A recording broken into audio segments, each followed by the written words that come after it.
Chapter 61, Formless Killing Intent. Grand Zon Kingdom, Mount Xieli. The mountain rose thousands of meters high, shaped like a split blade, piercing the sky. On the steep mountain path halfway up the mountain, two teenagers were walking one after the other. In front was a slender young man, wearing a straw hat, with a determined face. Following him was a younger-looking but burly teenager, with thick eyebrows and an honest expression. At this moment, the burly teenager wiped the sweat off his forehead and sat down with a sigh. "Erlang, let's take a break. We've been walking for most of the day, and I really can't walk anymore." The frail teenager turned around and handed him a water bottle, saying, "Wild beasts occasionally appear in these mountains. It's not safe to rest here. I know there's a hidden cave not far ahead. If you're really tired, we can rest there." The burly teenager took the water bottle, took a few gulps, and after a deep breath, he curiously asked, "Erlang, are there really immortals in these mountains?" "Definitely, I've seen it with my own eyes," Erlang said confidently, looking up at the mountaintop hidden in the clouds. The burly teenager, however, seemed skeptical. "Since 5 years ago, you've been obsessed with this and constantly sneaking into this Xieli. I don't know how many times you've run back and forth, but I haven't seen you find a real immortal. In my opinion, you should give up on this idea. Seeking immortality and enlightenment is too elusive. In my opinion, you should focus on martial arts like me." The burly teenager was interrupted by Erlang, who furrowed his brow. "Wang Xuanba, why are you being as nagging as my mother? If you keep saying these useless words, you can go down the mountain by yourself." The burly teenager awkwardly touched the back of his head and wisely kept silent. The two continued to climb towards the mountaintop along the path. Not long after they walked, a chilly wind suddenly blew through the mountains. Wang Xuanba's ears twitched, and his face changed. He took a step forward, grabbing Erlang and gesturing for silence. "There's something up ahead." His eyes narrowed slightly, about to speak up to warn, but he froze instantly. A drop of cold sweat fell from his forehead. On the mountain path ahead, accompanied by rustling sounds, a giant white python was slithering down the mountainside. The white python had a massive body, with only a section of its head exposed, which was easily 7 to 8 meters long. The rest of its body was concealed among the grass and trees of the mountain, and they had no idea how long it might be. The white python had a face as thick as a washbasin, and its huge crimson eyes emitted a chilling red light. It released thin trails of poison and raised its head as it moved along the mountain wall, heading towards the cliff below. Seeing this terrifying creature, Wang Xuanba and Erlang were both terrified, unable to move, not even daring to breathe. The massive body of the white python dragged on the ground for a long time before slowly disappearing from the sight of the two. "Phew," Wang Xuanba heaved a sigh of relief and was about to speak, but he heard another rapid noise. The enormous snake head suddenly reappeared from below the cliff, staring intently at the two. Wang Xuanba and Erlang were petrified once again. Hiss! The white python swayed its head and moved slowly, approaching the two. Its massive mouth opened, carrying a wave of foul odor. Shrouded by the shadow of the white python, it seemed like their heads were about to be swallowed in a single gulp. Wang Xuanba couldn't bear it any longer. He let out a loud roar, his muscles bulging all over, and his entire body expanded in an instant. He flipped and jumped up, raising his fist and smashing it towards the white python's head below. Ding! The impact sounded like metal clashing. At this moment, Erlang also moved. With a step, the rocks beneath his feet turned to powder, and his figure became blurred. In the blink of an eye, he appeared behind the white python. Forming a fist, he fiercely punched the back of the white python's head repeatedly. Ding! Ding! Ding! The collision sounds echoed in their ears. However, their attacks didn't even manage to break the white python's skin. The white python roared, and its body twisted, hitting Wang Xuanba. Bang! Wang Xuanba was sent flying and crashed into the mountain wall, sending rocks flying. The python didn't pursue Wang Xuanba but instead turned its head and, with its mouth wide open, bit towards Erlang. Erlang couldn't dodge in time and could only extend both hands, firmly holding the python's mouth shut. The white python let out a strange roar, suddenly exerting force. Erlang's body almost disappeared into the white python's huge mouth, but he let out a muffled groan and managed to hold on. After holding the stalemate for quite some time, the white python, unable to swallow the small human, became furious. It continuously swung its body, constantly slamming Erlang against the mountain path and the mountain itself, trying to shake him off. With each hit, Erlang's fingers became like sharp swords, piercing into the white python's flesh. After a long time like this, the mountain path was marked with traces of Erlang colliding with the rocks. The white python's eyes flashed red, and a dark brown liquid sprayed from its mouth. Erlang barely dodged his head, but he was still sprayed with the venom. Sizzle. As the venom corroded, Erlang's flesh appeared to have a faint golden glow. He let out a muffled groan, finding it increasingly difficult to endure. The white python suddenly swung its head, spewing a dark brown liquid from its mouth. Erlang barely avoided getting poison on his head, but the rest of his body was drenched. Sizzle. As the venom corroded his flesh, Erlang's skin emitted a faint golden light. He grunted but could no longer hold on. He was thrown to the side by the white python, falling together with the unconscious Wang Xuanba. Spitting out a mouthful of blood, he struggled to prop himself up and looked at the approaching white python, a hint of unwillingness in his eyes. Ever since that evening in Mount Xieli, witnessing the extraordinary figure of an immortal flying through the air, he couldn't forget the idea of seeking immortality and enlightenment. Countless times he ventured into the mountains, all to find this immortal and become his disciple. For this, he even had conflicts with his mother. Who would have thought that instead of finding the immortal, he would meet his end in the mouth of this beast? He, son Erlang, was born with divine strength and was proficient in all martial arts, yet ended up with such a fate. How could he be willing? But now, shrouded in the shadow of the white python, his body devoid of strength to resist, Erlang could only despairingly close his eyes. Just as Erlang resigned himself to fate, a clear crane cry suddenly came from the distant mountains. Hearing this cry, the white python, as if encountering a natural enemy, lifted its head and released poison, tightly staring at the direction from which the sound came. Erlang, seeing a chance, opened his eyes. He saw a white crane flying from somewhere in the mountains, engaging in a fierce battle with the white python.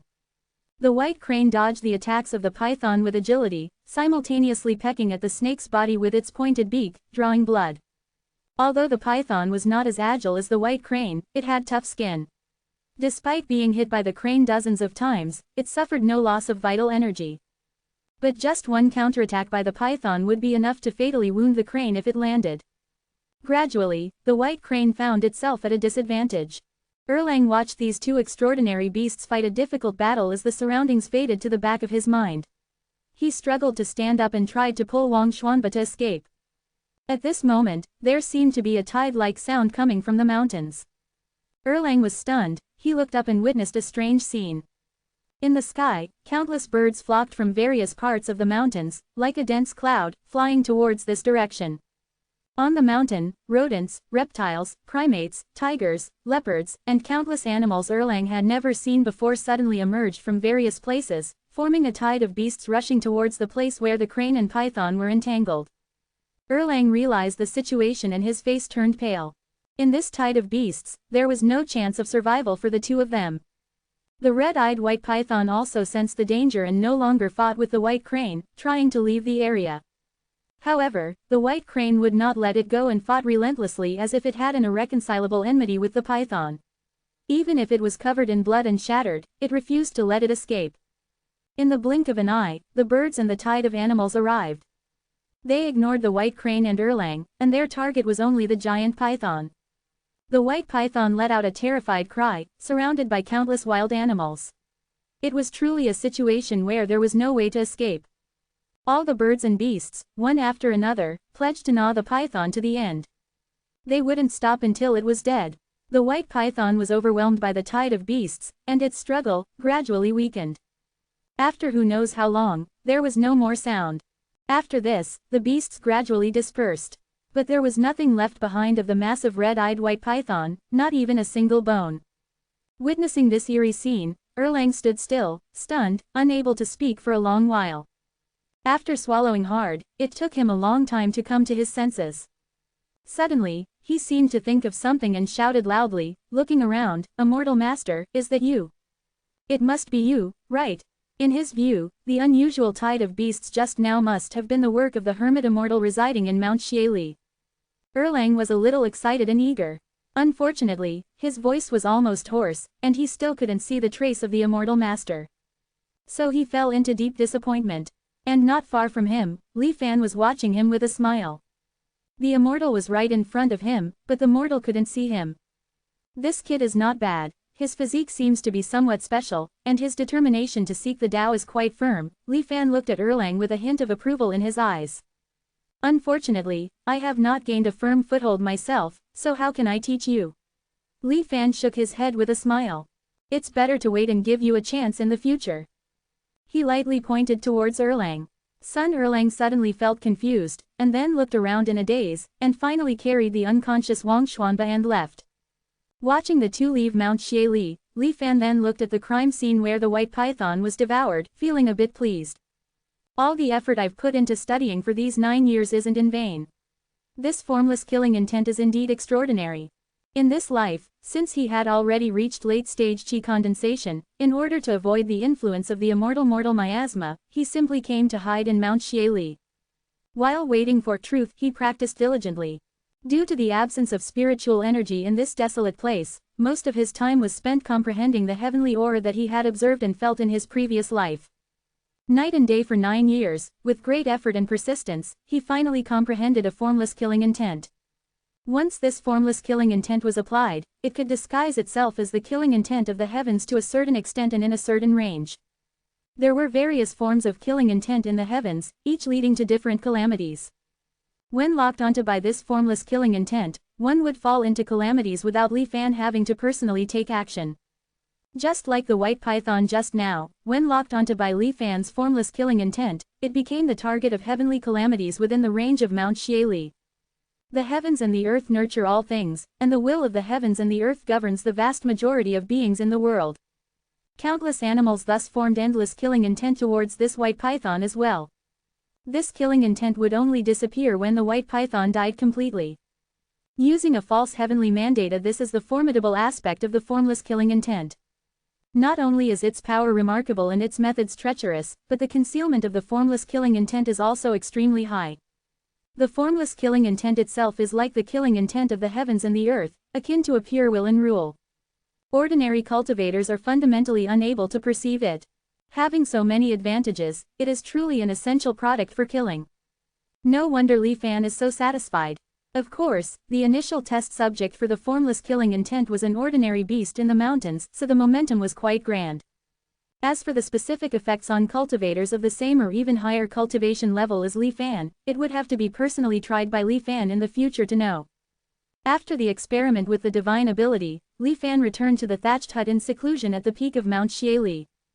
After a simple tidy-up, Li Fan checked the progress of the recharging of truth. It was already at 99%. It's time to set foot in the cultivation world again. At this moment, Li Fan summoned the Taiyan boat and flew to Xuanjing City. With the power of an immortal, just like in his previous life, he looted a large amount of treasures and food. After filling the Taiyan boat, Li Fan arrived outside Qian Hong's tomb. Now, with his cultivation, the restriction of the stone tablet of prohibition could no longer harm him. Entering Qian Hong's tomb, Li Fan took out the bound stone tablet of prohibition from truth. The two stone tablet of prohibitions merged into each other, forming a brand new stone tablet of prohibition. It didn't look as old as before, with just a few cracks on the stone body. But in terms of quality, it seemed to still be lacking that tiny bit.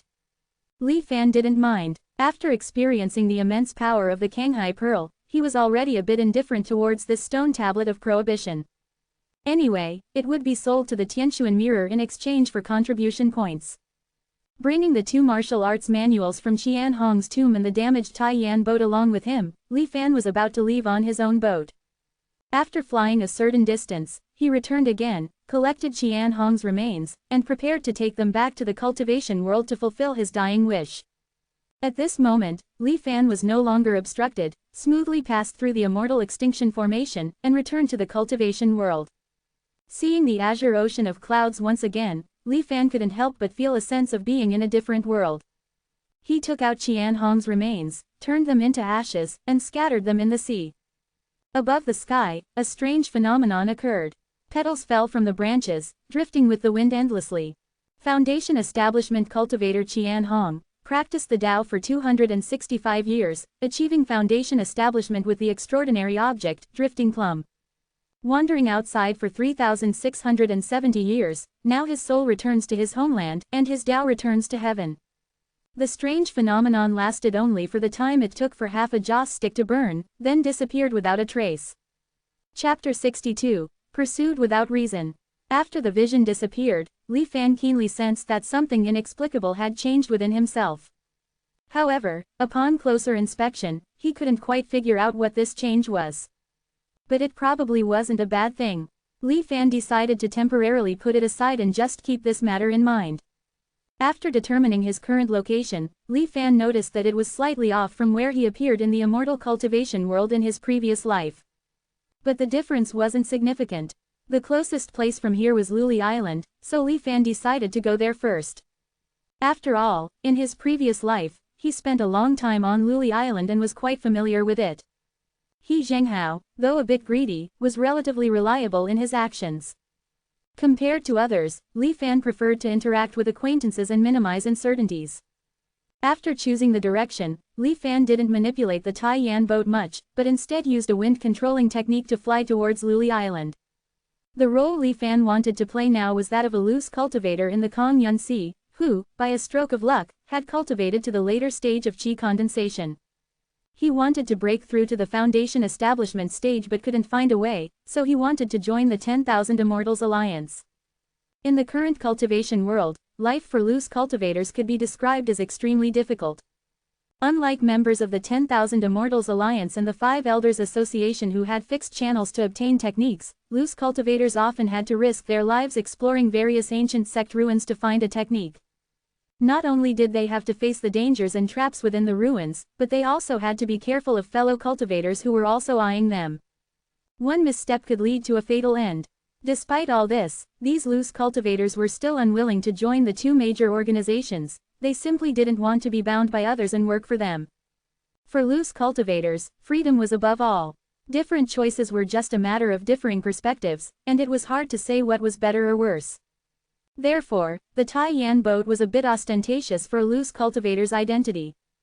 To avoid unnecessary trouble and suspicion, Li Fan chose to fly on his own using wind control. It was a bit slower, but Li Fan was in no hurry, and it was a good opportunity to adapt. During his time in the Grand Zon Kingdom, Li Fan had a vague sense that his affinity for spiritual energy had inexplicably increased in this life. But because there was no spiritual energy in the land of immortal extinction, he couldn't verify it. When he arrived in the cultivation world and sensed and absorbed the surrounding spiritual energy, Li Fan finally confirmed that his premonition was correct. If in the previous life, he forcibly absorbed spiritual energy through the root of heaven and earth like a water pump, then in this life, with just a thought, the spiritual energy of heaven and earth would enter his dantian cooperatively, without the need for coercion. Although it still couldn't compare to the intimacy with spiritual energy that Xiaoheng mentioned, it was much better than before. Li Fan speculated that the reason for this change was likely due to the root of heaven and earth. The root of heaven and earth in the previous life was cultivated through emotions like greed, fear, anger, hatred, and selfishness. However, in this life, the root of heaven and earth in Li Fan's dantian was directly manifested through truth. If the root of heaven and earth cultivated through the 5-spirit qi sensing method was filled with negative emotions such as brutality and darkness, then the root of heaven and earth bestowed by truth was balanced, peaceful, and natural.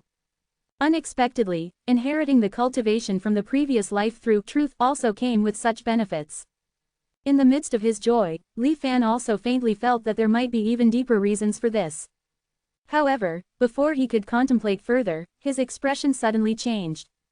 Because, in Li Fan's perception, a murderous intent appeared in the distance, firmly locking onto him and rapidly flying towards him.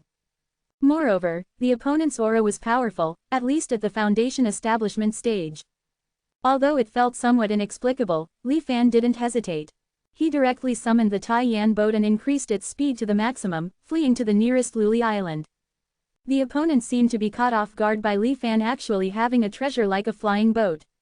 At first, there was a moment of astonishment, but then the speed increased even more. Inside the Taiyan boat, Li Fan's face turned grim. The distance was too far, exceeding the range covered by his divine sense. But judging from the slowly approaching killing intent, the speed of the opponent was definitely beyond his piloting of the Taiyan boat. After hesitating for a moment, Li Fan headed towards the opponent and released formless killing intent. Suddenly, everything around him dimmed, and he heard a faint murmur. The surroundings became hallucinatory and distorted.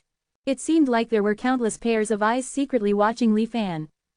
Fortunately, this hallucination-like scene came and went quickly. It was just a momentary blur, and things returned to normal immediately. Li Fan was aware that the previous illusion was a side effect of using the formless killing intent across realms. The formless killing intent was like borrowing the mandate of heaven. Since it was a borrowed mandate, it naturally carried risks.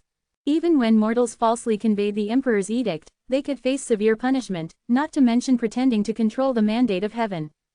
The greater the difference in cultivation level between oneself and the target of the killing intent, the more likely it was for the will of heaven and earth to sense it. Fortunately, at the moment, it seemed that just crossing a major realm didn't pose a significant problem. After releasing the formless killing intent, there was no immediate reaction. But soon, Li Fan sensed a sudden wind in the air. This wind kept swirling on the path of the opponent's advance, quickly forming into a tornado. The tornado carried a faint green light and resembled a huge dragon, roaring towards the opponent. Caught off guard, the person was hit squarely by the tornado. Seizing this opportunity, Li Fan accelerated his escape. Soon, a deafening roar came from behind. It seemed that the opponent managed to escape the tornado and was flying towards Li Fan's direction even faster. The killing intent intensified. Just as the person was about to approach Li Fan, a giant shark leapt high from beneath the sea surface and devoured him in one bite. The shark then fell back into the sea, splashing high water sprays. Bang! A burst of flames erupted from the sea. The shark was burnt to ashes, and the person appeared somewhat disheveled as he flew out of the sea, looking somewhat frustrated. Sensing Li Fan's whereabouts again, he accelerated his pursuit. But every time he got close to Li Fan, he encountered unexpected situations. So, the two of them chased each other all the way. Although he was much faster than Li Fan, he couldn't catch up with him. Finally, Luli Island was in sight. The person cautiously looked around for a moment, and seeing that there seemed to be no more unexpected events, he breathed a sigh of relief, his expression serious, and was about to use his techniques to kill Li Fan. In the sky, under the clear daylight, a sudden thunderbolt struck down, directly hitting him. If it weren't for a light that lit up on his body at a critical moment, offsetting most of the damage from the thunderbolt, he probably would have lost his life. Even so, the person was charred all over and hardly resembled a human. Seeing this, Li Fan quickly flew towards the central guardian array on Luli Island. The person hesitated in midair for a moment before recovering. Startled and angry, he shouted loudly, "He Zhenghao, come out and help me kill this little thief." From Luli Island came the familiar voice of He Zhenghao, Protector Wan. "How did you end up in this state?" Li Fan, who was flying towards Luli Island, heard the conversation between the two and immediately stopped. Surrounded by the two, with no way to escape, Li Fan cursed inwardly. Then he silently recited in his mind. Truth. Chapter 63. Return to Luli Island. The simulation ends. As Li Fan regained consciousness, he was still somewhat speechless. The previous life was the shortest one he had experienced. It was forcibly ended after just 9 years. Originally, he had ambitious plans and various strategies.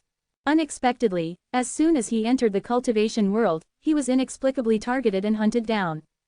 What was even more absurd was that the pursuer was a member of the 10,000 Immortals Alliance. He didn't know the identity of the other party, yet he still wanted to seek refuge with He Zhenghao on Luli Island. As a result, he ended up being surrounded by 2 Foundation establishment cultivators. The opponent came from 1,000 miles away with a clear target, to kill Li Fan. Li Fan didn't believe that the other party would reveal the reason for hunting him down if he asked. And facing 2 Foundation establishment cultivators, he had no chance of survival. So he decisively chose to start over. Why would a member of the 10,000 Immortals Alliance hunt him down? And shortly after he had just entered the cultivation world, Li Fan furrowed his brows, deep in thought and perplexed. Without resolving this issue, all his future plans would just be empty talk. The Kong Yun Sea was currently under the control of the 10,000 Immortals Alliance, and they could clearly lock onto his position through some means. Where did things go wrong?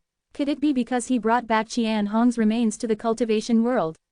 Or perhaps, Li Fan carefully examined and eliminated each item he possessed. In the end, he pinpointed the target. Minor Yan water technique. Li Fan thought it over and found that this cultivation technique had the highest suspicion.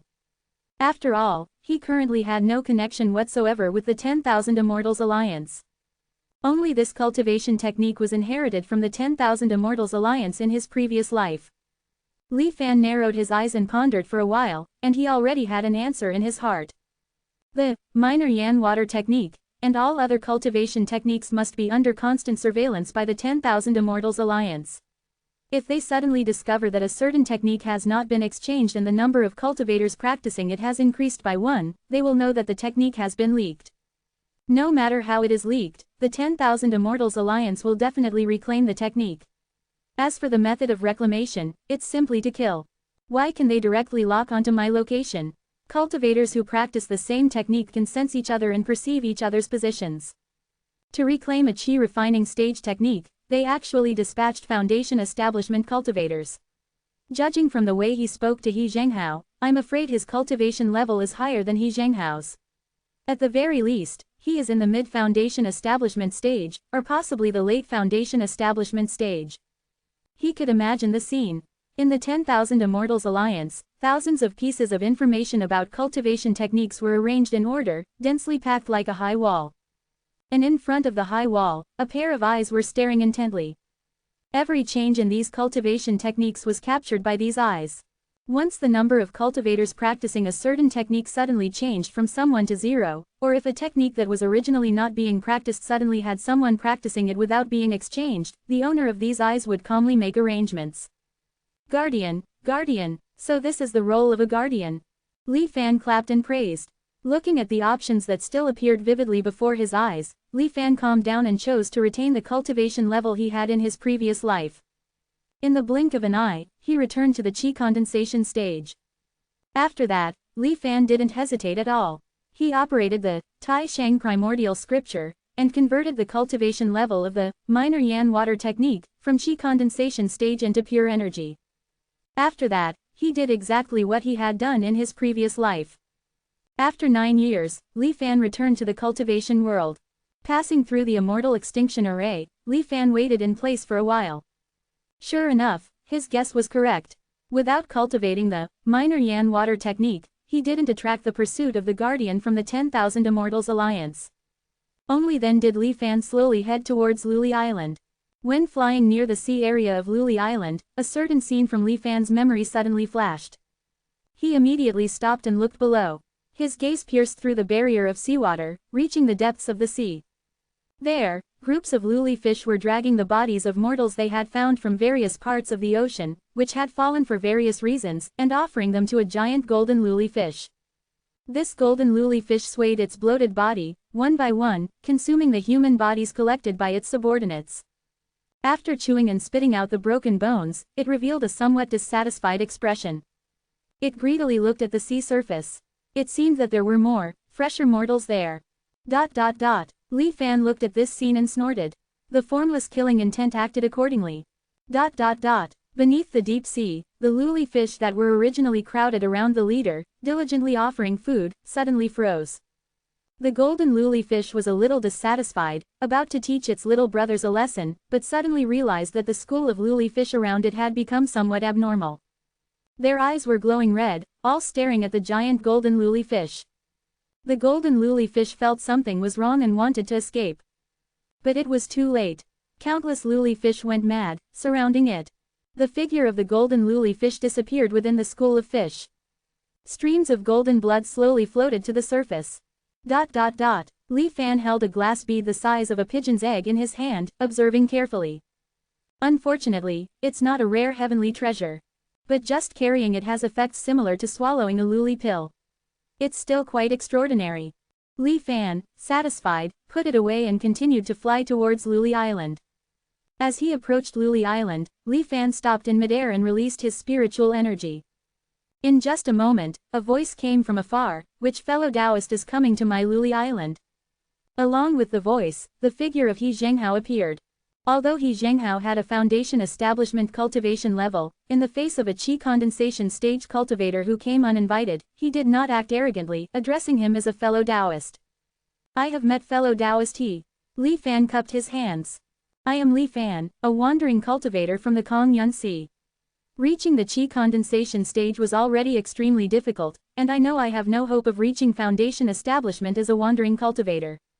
So, I wish to join the 10,000 Immortals Alliance and seek a foundation establishment technique.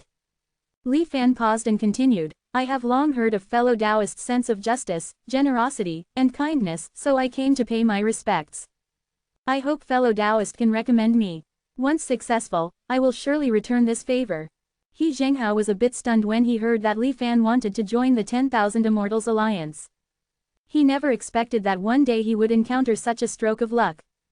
When Li Fan mentioned repayment in the future, He Zhenghao was even more delighted. Oh, fellow Taoist, you're too kind. We cultivators all know that cultivation is not easy, and if we can help, we will. Rest assured, your matter of joining the 10,000 Immortals Alliance, I will take care of it. Li Fan smiled slightly. Fellow Taoist's reputation as a generous benefactor is indeed well deserved, I admire you. He Zhenghao was about to explain that he didn't have a reputation as a generous benefactor, but he thought about it and felt that this description was quite appropriate. If it could spread, it would greatly benefit his cultivation in seclusion. So he didn't deny it. The two of them smiled at each other. Chapter 64, Rejoining the 10,000 Immortals Alliance.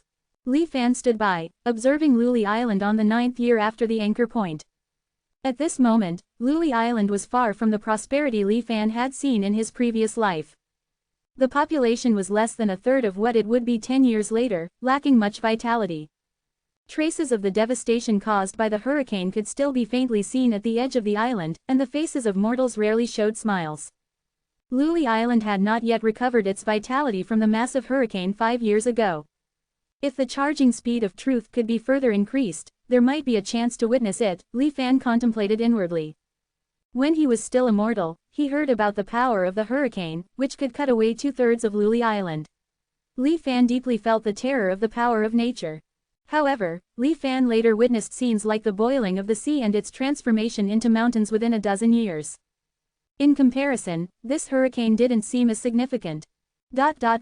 Li Fan was currently waiting for He Zhenghao to return from 10,000 Immortals Island. According to He Zhenghao, cultivators with a cultivation level of foundation establishment or above would be autonomously attacked by the 10,000 Immortals array if they went to Luli Island without permission. So He Zhenghao went ahead to arrange the passage permit for Li Fan. However, he didn't make Li Fan wait for long. Soon, He Zhenghao returned. Thank you for keeping your promise. He handed a jade token with one character engraved on it to Li Fan. Fellow Taoist, leave your own aura on this passage token, He Zhenghao said. Li Fan took the token and infused it with spiritual energy. On the character of the token, a light flashed and then disappeared. Seeing this, He Zhenghao nodded, that should be enough. Then, he reminded, after you officially join our 10,000 Immortals Alliance, remember to return this passage token. It must not be lost. Otherwise, you'll have to compensate with the corresponding contribution points. He Zhenghao seemed to recall a very unpleasant event and twitched his face, saying, such a small token actually costs 100 contribution points, it's really. He stopped halfway when he saw Li Fan looking at him with interest. Fellow Taoist, forgive me if you find it amusing. He Zhenghao coughed lightly, and his expression returned to normal. Leading Li Fan to the interior of the Island Protection Array, He Zhenghao activated the teleportation array. After a moment of dizziness, Li Fan finally returned to 10,000 Immortals Island. On the transmission square, the statue of an old man with a tall crown and long beard stood silently, overlooking 10,000 Immortals Island. Cultivators rushed back and forth, using various teleportation arrays to go to different places in the Kongyun Sea. At this moment, who among them could anticipate that everything here would turn into nothingness shortly? Li Fan felt somewhat emotional. He Zhenghao assumed he was astonished by the spectacular scenery of 10,000 Immortals Island and didn't pay much attention. Just like in the previous life, he was introducing various things to Li Fan. This is Transmission Square, built to commemorate the immortal ancestors' teaching of the Tao. Li Fan nodded as he listened. Following the path, the two arrived at the location of the Tianquan Mirror. Fellow Taoist, you were previously an independent cultivator, so there are things you might not know. Members of my 10,000 Immortals Alliance can recommend independent cultivators from the outside to join. Depending on the recommended member's cultivation level and potential, we'll receive corresponding contribution rewards. Before entering the Tianshuan mirror, He Zhenghao seemed to have remembered something and turned back to Li Fan and said, "So, the fact that you came to ask for my help also benefits me." "I see. I was worried that it might be difficult for fellow Taoist He, but I overthought it." Li Fan looked suddenly enlightened, then solemnly said, "Regardless, I won't forget fellow Taoist's assistance." He Zhenghao smiled and nodded, quite satisfied with Li Fan's reaction. Afterward, the two entered the Tianshuan mirror. "This person is the Qi condensation cultivator I previously reported who wishes to join our 10,000 Immortals Alliance," He Zhenghao said, looking at Li Fan in the space of the Tianshuan mirror. After a moment, a voice sounded within the space. Referring a late-stage Qi condensation cultivator, recorded as first-class merit, equates to 300 contribution points. Current total contribution points, 1340. He Zhenghao was momentarily stunned upon hearing this, and then a hint of surprise flashed in his eyes. He stared at Li Fan for a while and asked, "May I ask, how old are you now?" Li Fan thought for a moment and then replied, 29, I suppose." He Zhenghao took in a sharp breath, looking shocked, a 29-year-old late-stage Qi condensation independent cultivator. Then he was overjoyed, "Fellow Taoist, your talent is truly unprecedented." He immediately took out a communication token shaped like a mountain peak and handed it to Li Fan, saying, "You've just arrived, and you'll encounter many problems. Feel free to ask me if you have any questions. I will tell you everything I know. If you run into any trouble that you can't solve, you can also ask for my assistance. Although my cultivation is only at mid-foundation establishment stage, I have quite a wide network. In the 10,000 Immortals Alliance, I have some influence." Li Fan nodded gratefully. After He Zhenghao gave a few more instructions and left with an excited expression, Li Fan regained his composure. "The treatment this time is much better than the last life," Li Fan said, storing He Zhenghao's communication token. In the cultivation world, most cultivators are solitary. Someone like He Zhenghao is indeed quite rare. Besides, it's just that my cultivation talent is a bit better. He might be a bit too enthusiastic, Li Fan thought for a moment but couldn't find a clear reason. He had a vague feeling that it might be related to the cultivation technique He Zhenghao was practicing. However, he could sense that He Zhenghao had no ill intentions, so he didn't dwell on it. Divine sense fluctuations recorded, created an independent space. Cultivator Li Fan, welcome to join the 10,000 Immortals Alliance. As a benefit, you will be given 100 contribution points for free. You can use contribution points to exchange for spiritual stones, cultivation techniques, magical treasures, and more. The Tianshuan mirror began to explain relevant matters.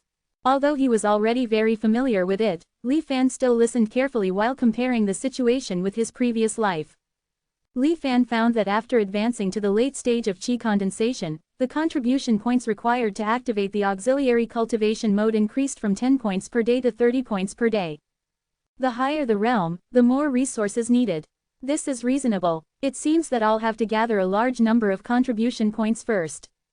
Accumulating contribution points slowly by doing tasks wasn't something Li Fan was interested in. In fact, he had a plan on how to earn a large number of contribution points quickly.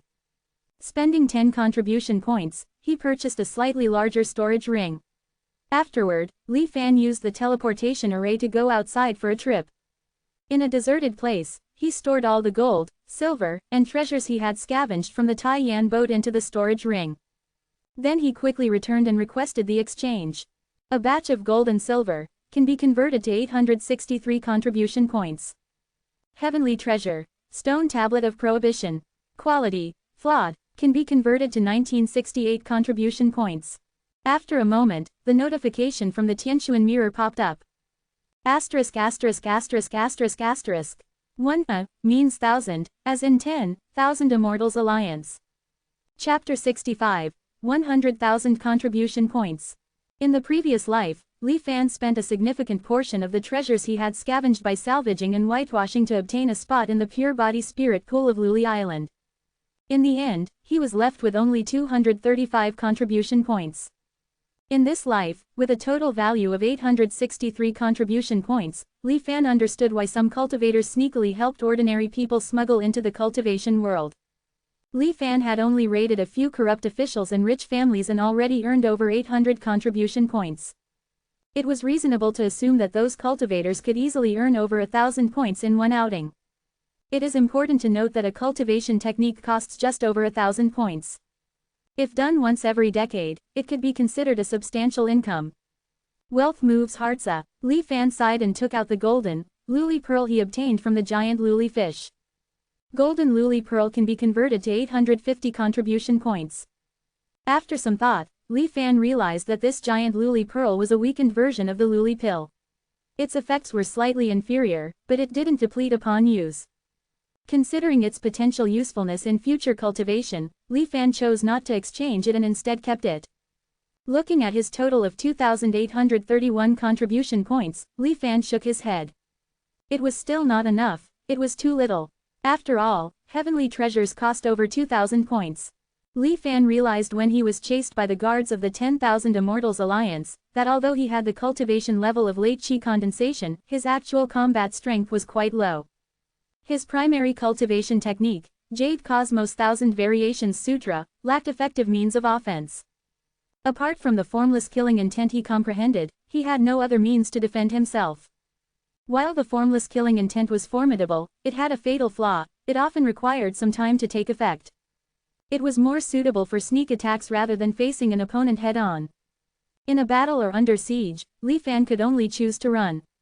Moreover, he only knew the most basic flight technique, so he likely couldn't outrun others. Unable to win in a fight and unable to escape a tragedy was inevitable. Therefore, Li Fan wanted all the combat techniques, escape arts, defensive techniques, artifacts, formations, and elixirs available in the Tianshuan mirror. As many as possible. However, this amount of contribution points was simply insufficient.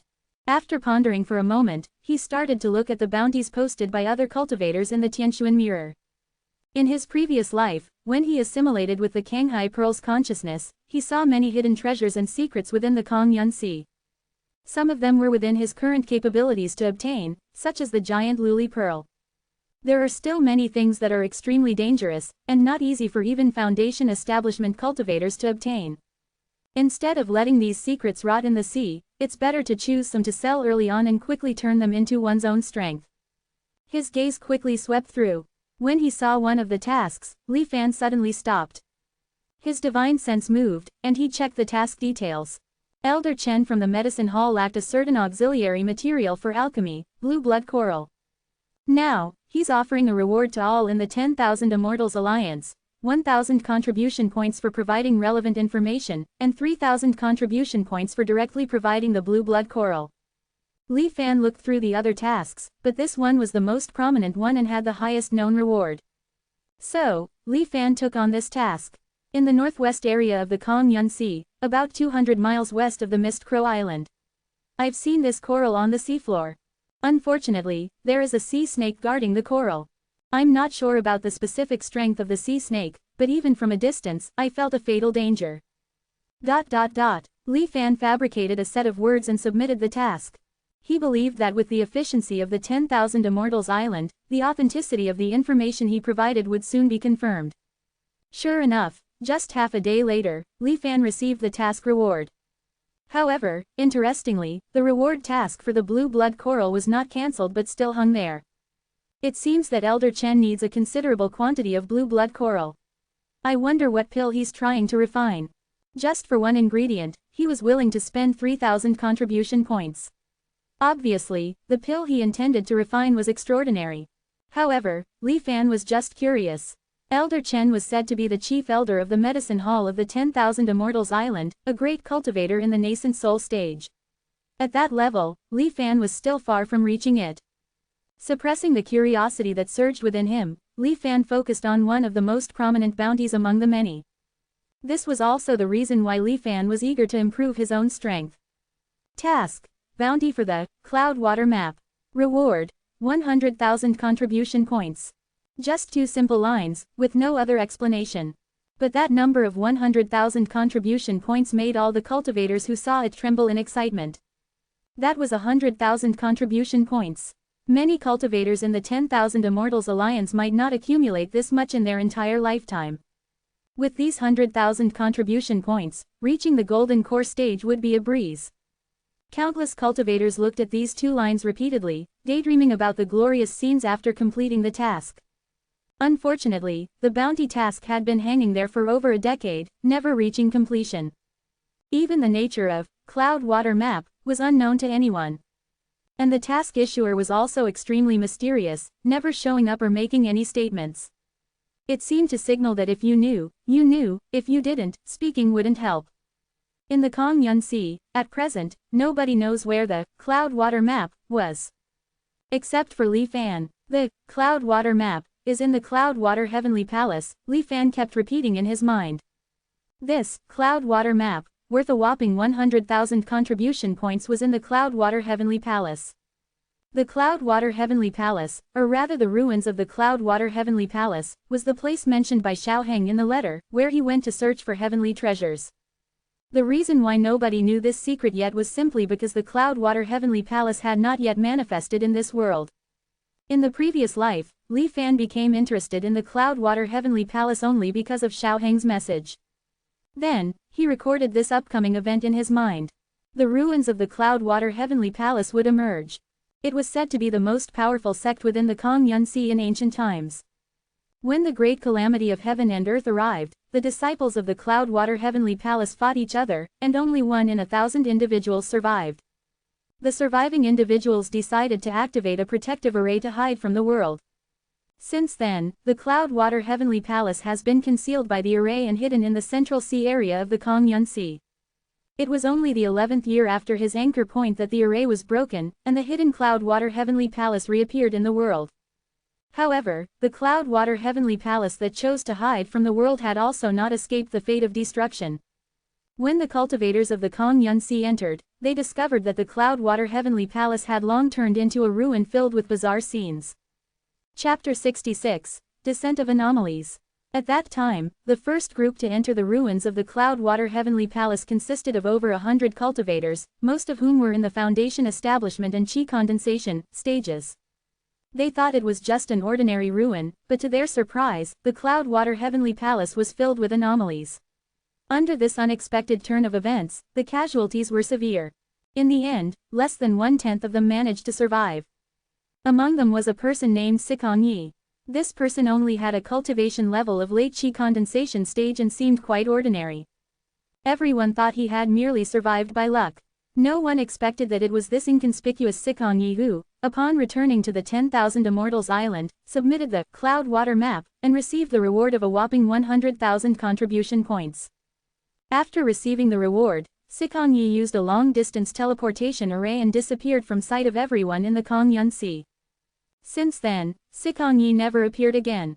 Search for information related to anomalies and sect ruins. Li Fan recalled memories from his previous life and spoke to the Tianshuan mirror. In an instant, hundreds and thousands of pieces of information emerged. However, the majority of them displayed only the initial few sentences. To obtain complete information, one had to spend a certain amount of contribution points. Li Fan didn't hesitate and immediately spent 100 contribution points to purchase the most popular guide, Survival Guide for Sect Ruins. The author of this guide was named Qi Yuanzhou, a wandering cultivator. He had been exploring various ruins for many years and had reached the Golden Core stage before joining the 10,000 Immortals Alliance. Being able to consistently survive perilous sect ruins, Qi Yuanzhou naturally had exceptional qualities. The Survival Guide for Sect Ruins, he wrote, was highly praised and regarded as a must-read by many cultivators. The ruins of the Cloud Water Heavenly Palace were treacherous and dangerous. Although Li Fan had prior knowledge, he didn't dare to be careless. He carefully read the guide. In ancient times, when the Great Calamity arrived, countless sects were destroyed, leaving only remnants and ruins. Some of these ruins had already been explored countless times by cultivators over the years, and they were left clean, devoid of anything valuable. Others remained unexplored due to the extreme danger and vastness of the ruins. Even now, many cultivators venture in annually, seeking either techniques or breakthrough opportunities. Then, there were those sects that had remained hidden from the world, shielded by arrays and subworlds. These were untouched virgin lands and were considered treasure troves. Once revealed, they would undoubtedly attract nearby cultivators. The experiences outlined in the Survival Guide for Sect Ruins were tailored for these latter two categories. The guide mentioned that in today's cultivation world, all valuable and worthy to explore sects could be divided into two main types. One was those without anomalies. The other was with anomalies. For those without anomalies, as long as one was cautious and watchful of array formations, there generally wouldn't be any particularly huge danger. However, if there were anomalies, extreme caution was required. The term, anomalies, referred to the various bizarre phenomena within the ruins that couldn't be measured by common sense. These peculiarities seemed to not belong to this world and often had their own unique set of rules. These anomaly rules also varied in strength. In the world of cultivation, it was conventionally agreed to classify the intensity of these anomalies. According to the highest realm of cultivators they could affect, they were categorized into chi condensation level anomalies, foundation establishment level anomalies, and golden core level anomalies, among others. Cultivators within the range of the anomalies rules had to follow these rules if their cultivation level was lower than the rule's strength. If they violated these rules, death was inevitable. If their cultivation level was higher than the strength of the anomalies rule, they might be unaffected by the anomaly and escape death. However high your cultivation level is, you cannot change the nature of the phenomena. Even strong individuals in the nascent soul stage cannot alter the anomalies of the chi condensation level. It is even more difficult to save a cultivator who violates the anomaly rules within. Once living beings enter the range of the anomalies, the rules will be triggered. Only when the death toll reaches a certain number or the anomalies are unraveled can the cultivators inside be able to leave. The guide provided an example. 150 years ago, an unnamed island near the western part of the Kong Yun Sea suddenly had a cave appear. Since its appearance, rays of light would radiate from it, illuminating the sky for hundreds of miles. Many cultivators were attracted by the treasure light and entered to explore. After a careful search, the cultivators discovered that this cave was built by a nascent soul stage solitary cultivator from ancient times, Senior Hongji, before his death. The cave contained over a dozen cultivation techniques and countless magical treasures. Filled with joy, these cultivators started to seize the treasures. At this moment, a horrifying event occurred. All the cultivators who had smiled due to obtaining a technique or magical treasure suddenly had their heads fly off for unknown reasons. Their smiles were frozen in place. In an instant, more than half of the cultivators present died. The remaining cultivators were also frightened, thinking that there might be restrictions on the techniques or magical treasures. Fearing to disturb the treasure scattered all over the ground, they fled the cave. After the news spread, some cultivators who didn't believe in superstitions came to test the anomaly. After holding the treasures for a while without triggering any restrictions, they also revealed disdainful or joyful smiles. Immediately after, their bodies were dismembered, and their heads fell to the ground. Only a naturally poker-faced cultivator survived the catastrophe. However, even he was frightened by this terrifying scene and hastily grabbed a magical treasure and fled. The news of another group perishing shocked all the covetous cultivators nearby. The naturally poker-faced cultivator who survived and obtained the cave's treasures drew everyone's attention. However, no matter how they questioned him, the poker-faced cultivator claimed not to know how he survived. Later, a clever young man, after pondering for a long time, revealed the anomaly. In this cave, it was forbidden to smile. Regardless of the reason, if one smiled, their head would be severed. Although this incident sounded absurd, after the clever young man calmly walked into the cave and took out a technique with a calm and unharmed face, all the cultivators believed it. So, they followed suit and took out all the treasures from the cave. The incident in Senior Hongji's cave was the most typical and simplest form of the anomalies, containing only one rule. In reality, the anomalies within those sect ruins often comprised multiple compounded rules. These anomalies were incredibly dangerous. Without understanding their rules, a slight mistake could lead to death. However, once the rules of the anomalies were understood, the risk posed by the anomalies became almost negligible. Based on his personal experiences of surviving multiple times from the anomalies, Qi Yuanzhou summarized dozens of pieces of advice. First, maintain calmness at all times. Under the anomalies, unbelievable events could happen. Second, don't act recklessly. In the absence of understanding the rules of the anomalies, the faster you acted, the faster you died. Chapter 67. Netherworld Spirit Illusion Technique. Third, if you want to explore the anomaly, gather as many people as possible. The most effective way to understand the anomaly's rules is to sacrifice lives. Just pray that you won't be the first to die. Li Fan carefully read through the survival guide for sect ruins, and felt his 100 contribution points were well spent. With these experiences, he would have more confidence when exploring the Cloudwater Palace 2 years later. In his previous life, after Sikong Yi found the Cloudwater map from the Cloudwater Palace and gained 100,000 contribution points, the news spread and ignited the enthusiasm of the cultivators in the Kongyun Sea for exploring the Cloudwater Palace. Even though the Cloudwater map had been taken, the Cloudwater Palace was so vast, and there were definitely more treasures inside than just the Cloudwater map, right?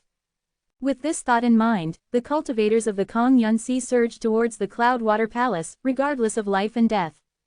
Even solitary cultivators from distant continents were drawn here. Their thoughts were indeed correct. In his previous life, until the 27th year, the Cloudwater Palace had still not been completely explored.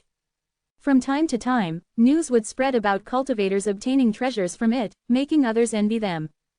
And precisely because so many people kept exploring, most of the anomalies inside the Cloudwater Palace were no longer a secret.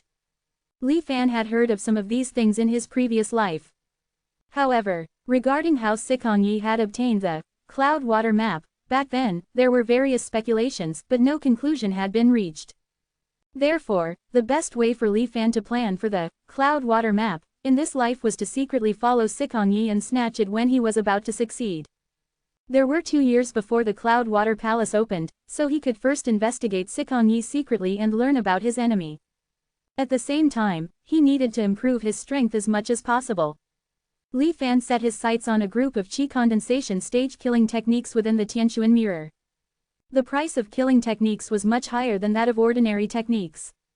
The minor yan water technique he had previously cultivated only cost 1,200 contribution points, while the price of killing techniques was generally around 1,500 points.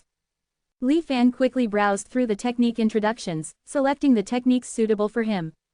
Flowing water sword technique, minor planetary wind sword, red flowing star. Suddenly, Li Fan's eyes stopped at a technique. Netherworld spirit illusion technique. After carefully reading the introduction to the technique several times, Li Fan's heart was stirred. According to the technique's introduction, this was a technique mainly focused on illusion arts. By cultivating an illusionary spirit in the mind, one could release the illusionary spirit to confuse the enemy when encountering them. Once the illusionary spirit became powerful, it could even enter another person's sea of consciousness and directly launch a spiritual attack. This technique was tailor-made for him. Although he didn't know how his spiritual power compared to other cultivators, after centuries of continuous reincarnation, combined with the Venerable Heart Refinement mantra, it shouldn't be too weak. Furthermore, visualizing and cultivating the illusionary spirit. A crimson figure appeared inexplicably in Li Fan's mind. If he visualized it based on the crimson flame as a prototype, the resulting illusionary spirit should possess considerable power. Li Fan pondered to himself, immediately deciding to purchase this technique. However, the price. Li Fan took a look and his eyes widened. 2,500 points. It's almost the same price as a slightly inferior foundation establishment technique. No wonder this technique, despite looking so powerful, has remained unsought here. Actually, Li Fan had some misconceptions about this. The reason Netherworld Spirit Illusion Technique was priced so high was not because it was extremely powerful, but simply because illusion-based techniques were relatively rare. In the current cultivation world, the spiritual power of the vast majority of cultivators was not significantly different. After all, before the Great Calamity arrived, there were very few techniques specializing in strengthening spiritual power. Not to mention now, where one could simultaneously cultivate in different methods. Without means to strengthen and enhance spiritual power, the spiritual power of most cultivators remained on a similar level. In such a situation, very few would choose to use spiritual attacks against others, because this often meant mutually assured destruction. This was also why the Netherworld Spirit Illusion Technique appeared somewhat mediocre to other cultivators. To put it plainly, this was just an illusion technique. It was a method of using spiritual power, not enhancing it. One wouldn't easily use spiritual attacks, just for a bit of illusion, who would be willing to spend 2,500 contribution points. It was precisely because Li Fan possessed the Venerable Heart Refinement mantra and had personally seen the figure of the Crimson Flame, the heavenly spirit, that he resonated better with the path of visualizing the illusionary spirit. Therefore, in his hands, the netherworld spirit illusion technique could exert multiple times the effect others could achieve. Regardless, Li Fan eventually gritted his teeth and purchased the netherworld spirit illusion technique. In the blink of an eye, Li Fan's contribution points were reduced to 1321. Contribution points came quickly, but they also left quickly. Originally, he wanted to purchase another escape technique, but he was a bit short, so he could only consider it later. The most pressing matter was to cultivate the netherworld spirit illusion technique to the late Qi condensation stage. Activating the auxiliary cultivation mode of the Tianquan mirror and placing the golden lily pearl by his side, Li Fan began his cultivation. His mind was as clear as a mirror, and the profound technique's words, double enhanced, seemed as simple and understandable as an elementary school textbook to Li Fan. The pure cultivation base from the minor yan water technique in his dantian dissolved into pure energies, propelling the netherworld spirit illusion technique to progress at an astonishing rate. In less than a day, the netherworld spirit illusion technique was cultivated to the mid-Qi condensation stage. In the mid-Qi condensation stage, he could visualize the illusionary spirit in his mind. Although it was an illusionary spirit, it couldn't be created out of thin air. It had to be based on things that truly existed in the cultivation world. His thoughts flowed slowly, and past events reappeared one by one before his eyes. Li Fan felt as if he had returned to the moment when he witnessed the crimson flame burning the sea in his previous life. A faint shadow gradually formed in Li Fan's sea of consciousness. Even though it was an unformed shadow, Li Fan suddenly felt a sharp rise in his body's temperature. Sweat poured down from his body like raindrops. Frowning, Li Fan forcefully activated the Venerable heart refinement mantra, suppressing the scorching sensation. He continued visualizing the figure of the crimson flame. As the illusionary spirit of the crimson flame gradually took shape, the temperature of Li Fan's body rose. If before it felt like being in a desert under the scorching sun, then at this moment, it felt like being placed under a blazing fire. As Li Fan continued to visualize, the scorching sensation became more and more terrifying. Finally, when the temperature reached its limit, the clothes on Li Fan's body spontaneously ignited. Poof! He couldn't maintain the visualization state anymore, and the phantom in his sea of consciousness instantly dissipated. Li Fan spat out a mouthful of blood in shock. The blood seemed to have an extremely high temperature, evaporating into a white mist before it could touch the ground. Li Fan wiped the blood from the corner of his mouth, not disheartened. He purchased a healing pill from the Tianquan mirror and restored himself for a moment before continuing his visualization. Chapter 68. Illusory Spirit Resembling Azure Flames. As Li Fan's body temperature increased, the image of the Qi Yan in his sea of consciousness became clear once again. However, even though Li Fan pushed the Xuanwang heart refining mantra to its limits, he ignored the faint taste of scorching emanating from his body. At the moment when the Qi Yan's illusory spirit was about to take shape, for some unknown reason, Li Fan withdrew from the visualization state. Could it be because it's too hot, exceeding the body's endurance limit? Li Fan contemplated this and began searching in the heavenly profound mirror for medicines that could resist heat. Spending 10 contribution points, he purchased an ice heart pill. After consuming it, Li Fan attempted once again. This time, as the fiery sensation brought about by visualizing the Qi Yan appeared, a cold breath emerged from his dantian at the same time. This cold breath circulated throughout his body, suppressing the heat. Without the need to distract himself to suppress bodily discomfort, Li Fan focused all his energy on condensing the illusory spirit resembling the Qi Yan.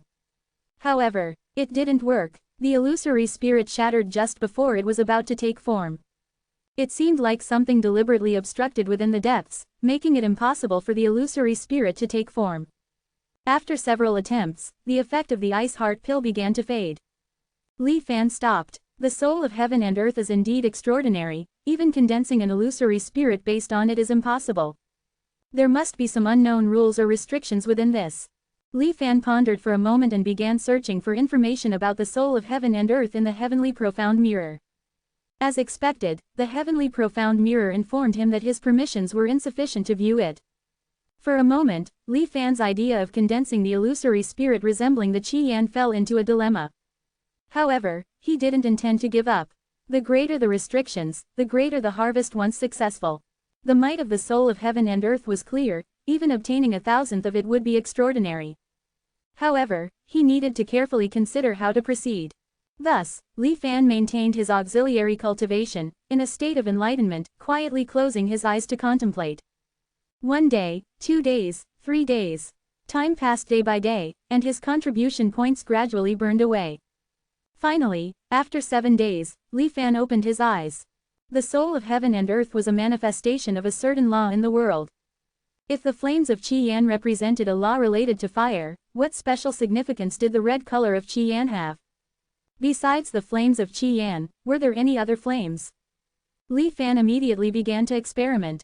Still visualizing the soul of heaven and earth, the aura and appearance of the figure were exactly the same as the red Qi Yan he remembered. The only difference was that the color of the figure changed from red to green. This time, the illusory spirit formed successfully. However, it was extremely weak, seeming like an empty shell without any power to harm enemies. He dispersed the nascent illusory spirit in his sea of consciousness. Li Fan attempted once more. This time, it changed from blue to black. The black flames were similar to the red flames, and the illusory spirit couldn't take form. However, unlike when visualizing the red flames, there was no searing heat during the visualization of the black flames. Li Fan tried another color. Li Fan attempted all the colors he could think of. He found that there were 4 scenarios. The first was like the red flames, unable to take form, and during the visualization process, he would feel a roasting sensation. The second was like the green flames. Although it could take form, it was empty and lacked any power. The third was like the black flames, unable to take form, and during the visualization process, no peculiarities occurred. The fourth was the most special. In Li Fan's sea of consciousness, a virtual image almost identical to the red flames slowly condensed. Except this time, it was blue. As the illusory spirit of blue flames gradually appeared, the temperature around Li Fan began to drop significantly. Layers of ice flowers began to spread from the ground where Li Fan stood, moving outward. His hair and eyebrows were frosted, and his body gradually stiffened like ice. Even the Xuanwang heart-refining mantra, which had been operating silently, slowed down under its influence, as if it would stop at any moment. Li Fan's heartbeat slowed down, and his breath rapidly diminished. Yet, Li Fan's consciousness fell into a strange state. It was like an out-of-body experience, observing the various changes in his own body as if he were an onlooker. There were no emotional fluctuations. Li Fan had a premonition. In this state, even if his body were destroyed, and he faced death in the next moment, he wouldn't feel any fear. It was a state of absolute calm and rationality. It was in this state that Li Fan silently watched as his body was completely encased in ice. It was like being in absolute zero, plunged into absolute silence. At the same time, in Li Fan's sea of consciousness, the illusory spirit of blue flames finally took shape. The temperature didn't rise, but vitality rapidly emerged on Li Fan. It was as if the absolute coldness could no longer affect him. Li Fan's consciousness moved, and the blue flames in his sea of consciousness flickered. The extreme coldness on his body quickly disappeared. In the blink of an eye, Li Fan returned to his original appearance, and he emerged from that state of absolute rationality. The extreme coldness seemed like an illusion, leaving no trace. So, this is the power of blue flames. In his sea of consciousness, the young blue flame's illusory spirit fell into a deep sleep. But Li Fan knew that he could awaken it at any time and recreate that state he had just experienced. Encountering 4 different situations when visualizing flames of different colors should correspond to the condition of the soul of heaven and earth. After some contemplation, Li Fan made his own conjecture. The soul of heaven and earth was the embodiment of the laws of heaven, and in this realm, practitioners could also refine the soul of heaven and earth to achieve the Tao Unity realm. So, in the previous visualization process, those illusory spirits that could form but lacked any power should represent a lack of this particular type of soul of heaven and earth. As for those that couldn't take form, like the red flames, they should still belong to the system of heaven and earth's laws. Although Li Fan could invoke their power, he couldn't possess them. For those like the black flames, they should have already been refined by Tao Unity cultivators and were no longer within the system of this realm's laws. Then, what did this blue flame represent? The law of what is yet to be born. In other words, in the near future, in some part of the cultivation world, the true soul of heaven and earth, the blue flame, will descend. Li Fan fell into deep thought. After a long time, Li Fan took a deep breath and buried his various speculations about the soul of heaven and earth deep in his mind. Regardless, although he hadn't condensed the illusory spirit of red flames, he accidentally visualized the illusory spirit of blue flames. The two attributes were completely opposite, but the power of the blue flames seemed to be no less than that of the red flames. Feeling delighted, Li Fan began to practice the illusory spirit of darkness again. He attempted to nurture and strengthen the illusory spirit of blue flames, aiming to use it for psychic attacks. Time slowly passed as he practiced. Not long after, Li Fan suddenly stopped the auxiliary cultivation mode. It turned out that due to the prolonged practice, his contribution points were now just a little over 100. Chapter 69, Ida S. Actually You. TL Note. I had mistakenly published a draft for the previous chapter 68, and it has now been fixed with the final edited version. Asterisk asterisk asterisk asterisk asterisk. Before entering seclusion, Li Fan had set a minimum contribution point threshold of 100. If it dropped below this number, the auxiliary cultivation mode would forcibly terminate. It felt like he had just woken up from a beautiful dream, abruptly disturbed. Li Fan felt a momentary annoyance, but he quickly suppressed that emotion. These contribution points are depleting too quickly. The days when he had over 3,000 contribution points seemed like they had just passed yesterday, yet in the blink of an eye, they were gone. The opening of the Cloudwater Heavenly Palace is still about 2 years away. Before that, I need to figure out how to earn more contribution points and strengthen my power. He once again browsed through the task page of the Tianquan Mirror. Li Fan chose to ignore the official tasks posted by the 10,000 Immortals Alliance. Even in the late Qi condensation stage, the official tasks he could undertake were still all low-yield and low-risk missions. For instance, assisting alchemists, craftsmen, or talisman makers, or helping to maintain and inspect arrays scattered throughout the Cloud Sea. Although these tasks were safe, they earned contribution points too slowly. If Li Fan had an interest in learning alchemy, craftsmanship, or talisman making, they might have been considered. But for now, the most important thing was to obtain the Cloudwater map. Unfortunately, Li Fan's luck seemed to be lacking this time. He couldn't find any suitable tasks even after searching for a long time. After thinking for a moment, Li Fan took out the communication talisman given to him by He Zhenghao and sent him a message. May I ask, fellow Taoist He, if there are any fast ways to earn contribution points? I've been searching the Tianquan Mirror for a long time, and most of the tasks only offer a few dozen points. I need 30 points of contribution every day just for my cultivation. At this rate, when will I be able to exchange for a foundation establishment cultivation method? Li Fan complained in his message. After sending the message, he placed the communication talisman aside and continued his cultivation. Even though he didn't have the assistance of the Tianquan Mirror, his cultivation speed had improved somewhat. After 3 days had passed, He Zhenghao finally replied. Ha ha ha, that's how it is in our 10,000 Immortals Alliance. Newly joined cultivators often need several years of hard work to exchange for a cultivation method. It's the same for everyone. But, He Zhenghao's tone suddenly changed, and he continued, since fellow Taoist Li joined through my recommendation, I naturally want to help you. After all, I hope fellow Taoist Li can enter the foundation establishment stage as soon as possible. However, this matter isn't convenient to discuss through a communication talisman. If fellow Taoist Li is willing, you can come to Luli Island. We can talk face to face.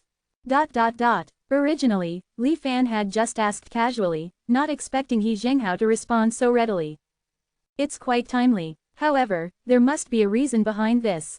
Li Fan thought, considering that He Zhenghao had always been generous to others in both his lives. He was indeed an anomaly among cultivators.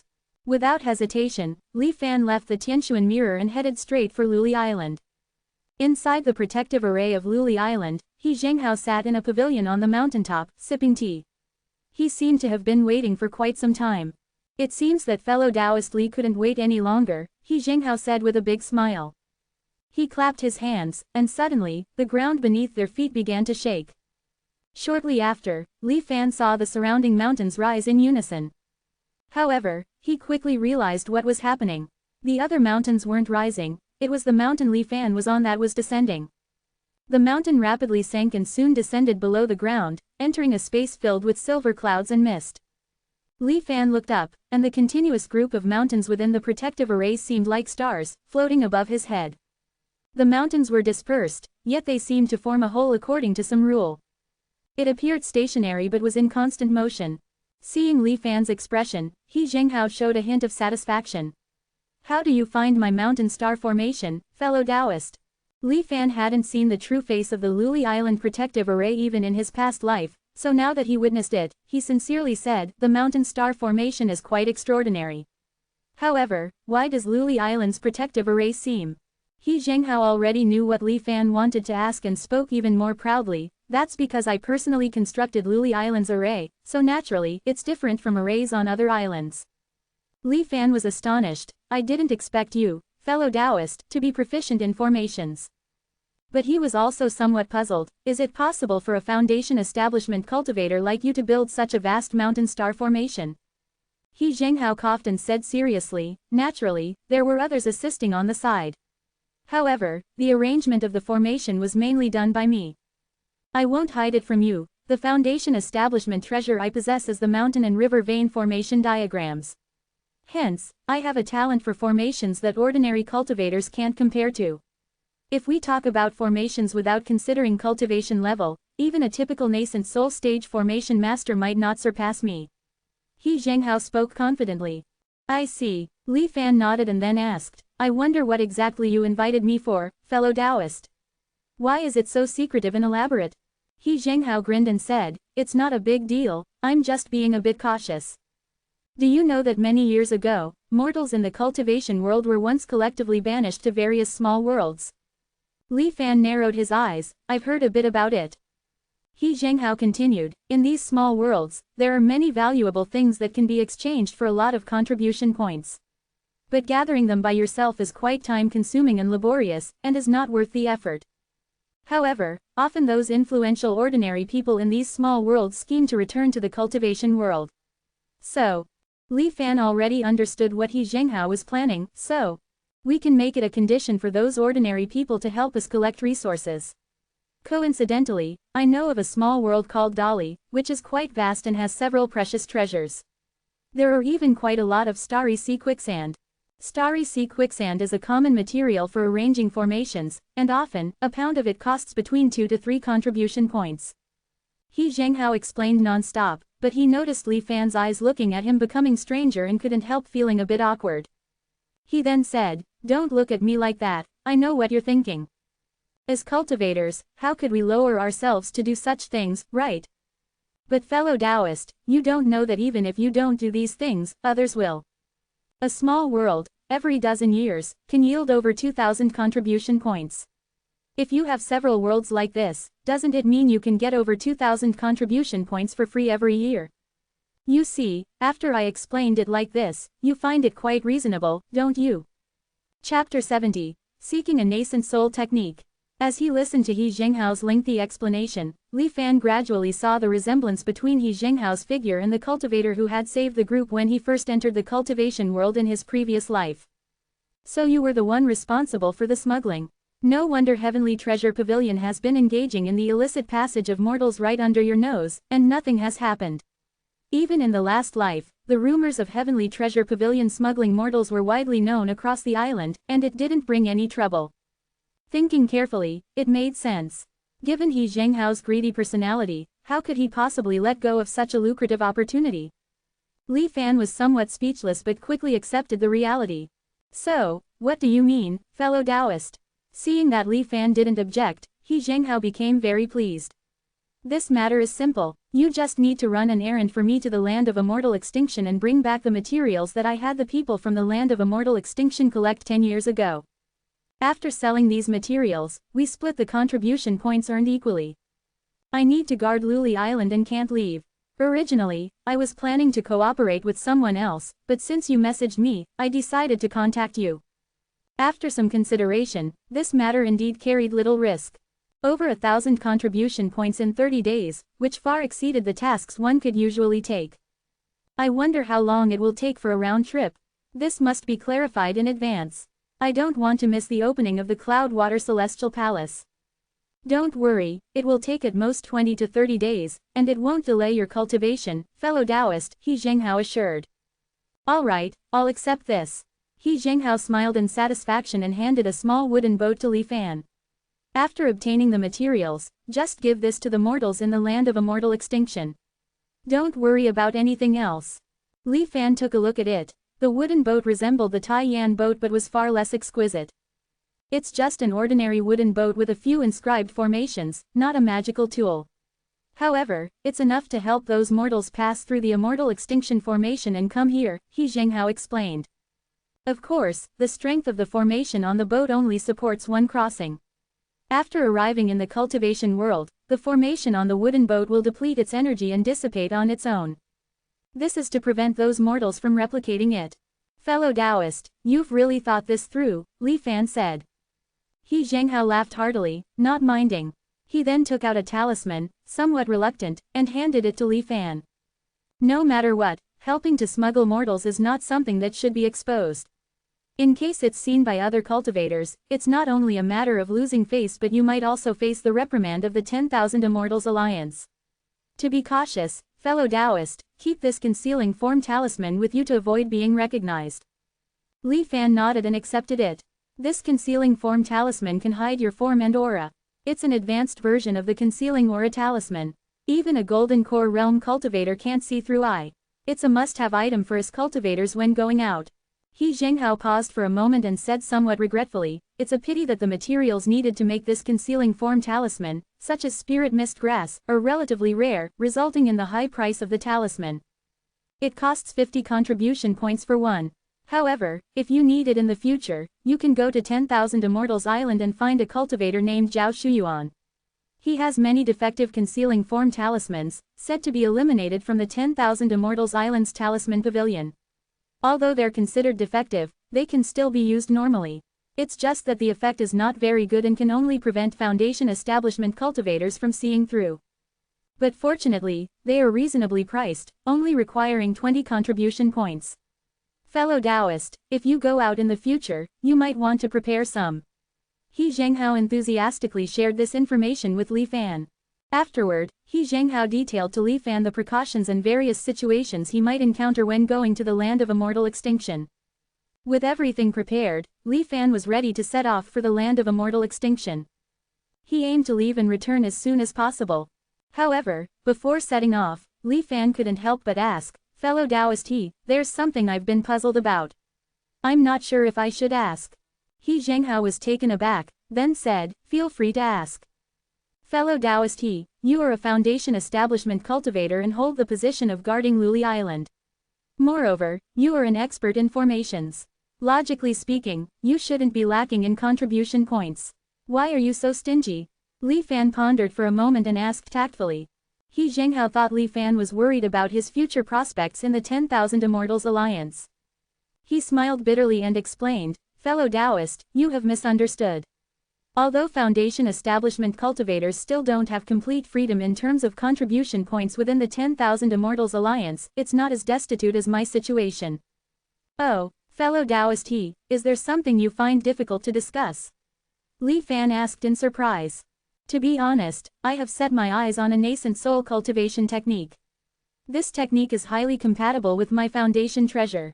If I could cultivate that technique, I am sure I could achieve the golden core stage within 100 years, and even reaching the nascent soul realm would be almost certain. He Zhenghao's eyes flashed with desire. Unfortunately, a genuine nascent soul technique is extremely rare and precious. Even if I've saved up for a long time, I'm still far from the required contribution points. So, I can only save as much as I can in my daily life, he sighed. Even so, I don't know when I'll be able to exchange for it. I also don't know if the cultivation technique I've been longing for will be exchanged by someone else before that. He Zhenghao sighed. Then, he remembered something and said to Li Fan, by the way, you're already in the later stage of qi condensation. When selecting a Foundation establishment cultivation technique, if possible, remember to choose one that is compatible with your Foundation treasure. This way, not only will you find it easier to cultivate in the future, but there will also be many other benefits. Due to the limitations of the Tianquan mirror, I can't tell you too much. Just remember this, and you won't go wrong. A compatible Foundation treasure and cultivation technique. Li Fan nodded slowly upon hearing this. He Zhenghao then sighed, actually, the cultivation technique I'm currently practicing is also extraordinary. I obtained it by accident when exploring an unnamed cave in my youth. It contains various incredible methods. However, the difficulty of cultivating it is a bit too high. It takes decades or even hundreds of years to advance a small realm. Foundation establishment is already so difficult. If I forcefully continue practicing this technique at the golden core stage, I will likely exhaust my lifespan before my breakthrough, and I'll perish before achieving success. Switching to another cultivation technique is also quite difficult. He Zhenghao finished speaking, and then fell into deep silence. Li Fan listened and respectfully clasped his hands before heading towards the land of immortal extinction. He Zhenghao watched Li Fan's departing figure and sighed once again. There was actually one thing he hadn't mentioned. While it's true that assisting junior cultivators from the sidelines could yield benefits, cultivating the Tao was just too difficult. Over the years, he cast his nets everywhere, nurturing young cultivators. However, the vast majority mysteriously died not long after, without reaching even the foundation establishment stage. Encountering someone like Li Fan, a young genius who had already reached the later stage of qi condensation, was already a great stroke of luck. After all, in this world, how many geniuses would he be able to meet? Chapter 71, The Mortals of Dali. After leaving Luli Island, Li Fan followed the guidance provided by He Zhenghao and flew west for 2 days, arriving at an area of the sea filled with reefs and whirlpools.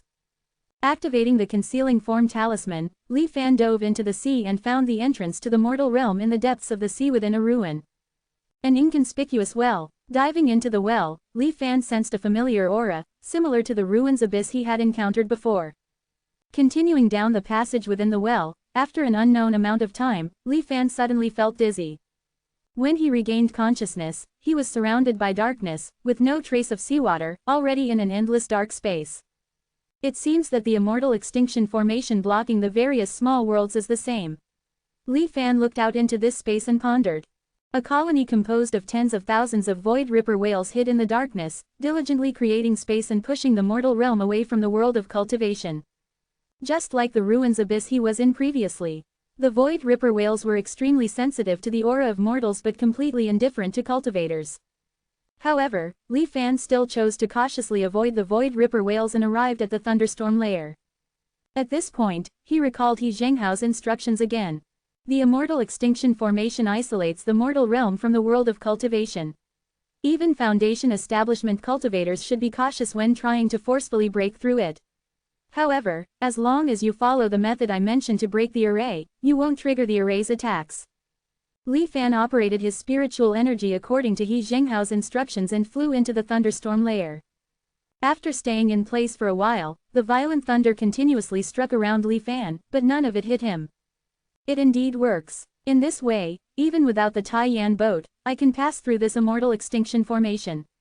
The ordinary wooden boat given to the mortal realm inhabitants uses formations to stabilize these fluctuations, thus avoiding the attacks of the immortal extinction formation. The Taiyan boat passes through the immortal extinction formation by having formations resist the attacks. What He Zhenghao did was essentially like cracking the defense system of the array and creating a hidden entrance for himself. Looking at it this way, he wasn't boasting. Indeed, he has exceptional knowledge in the field of formations. Having verified the information, Li Fan chose not to manually cross this time. He immediately released the Taiyan boat, deftly passed through the immortal extinction formation, and headed towards Dali. Dali and the Grand Zon Kingdom were both mundane worlds, and the general scenery was similar. However, in the center of this world, there was a volcano towering thousands of meters high. The volcano would erupt every 200 to 300 years, causing countless casualties. Moreover, the eruptions were becoming more frequent, and the scale of the eruptions was increasing. The upper ruling class of the Dali Empire was worried that one day the volcano would completely turn this world into a molten hell. Therefore, they spared no effort to find a way to escape this world. But they couldn't find a way out. It wasn't until 50 years ago that an immortal suddenly descended. He promised that he could take a group of people out of here every 10 years. The condition was to help him collect the items on a list.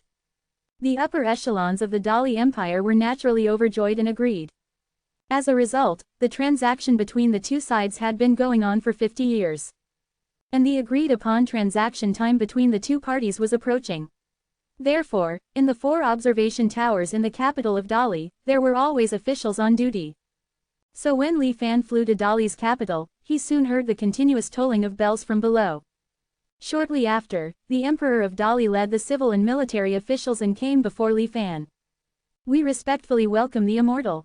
On the square, the Emperor of Dali and the officials all knelt down and shouted in unison. Today is the agreed day. Have you all collected the specified items? Li Fan, standing above them, asked in a cold tone. Emperor of Dali hurriedly replied, reporting to the Immortal, all the items on the list have been properly prepared. Li Fan nodded, very well, led me to them. So, under the personal guidance of the Emperor of Dali, Li Fan arrived at the Imperial Palace Treasury. Here, the materials prepared by He Zhenghao were neatly categorized and labeled with names and quantities. Li Fan scanned with his spiritual sense and nodded in satisfaction. Not only were the corresponding materials not lacking, but each item exceeded the required quantity slightly. Putting the materials into the storage ring given by He Zhenghao, this mission was considered successfully completed. Smooth sailing, no hitches. Except for some time spent on the journey, the remaining risks were almost zero. No wonder He Zhenghao was so keen on this, it was truly a lucrative deal. Handing the wooden boat inscribed with formations to the Emperor of Dali, Li Fan looked at the pleased expression on his face and suddenly asked, I wonder if the Southern King is present today. The Emperor was taken aback. Immortal masters in the past would usually take the materials and fly away directly. He didn't know why the Southern King was suddenly asked about today. Not daring to be negligent, the Emperor answered anxiously, reporting to the Immortal, my younger brother is stationed in the southern border year-round and is not in the capital. However, his son, Xiao Heng, is here. Afraid of angering the Immortal, the Emperor hurriedly added. Li Fan nodded, knowing that Xiao Heng had been left in the capital as a kind of hostage. He wasn't surprised. Where is he now? Take me to see him. The Emperor had no idea where the Southern King's hostage usually resided and couldn't answer. He was momentarily stunned and began to sweat anxiously.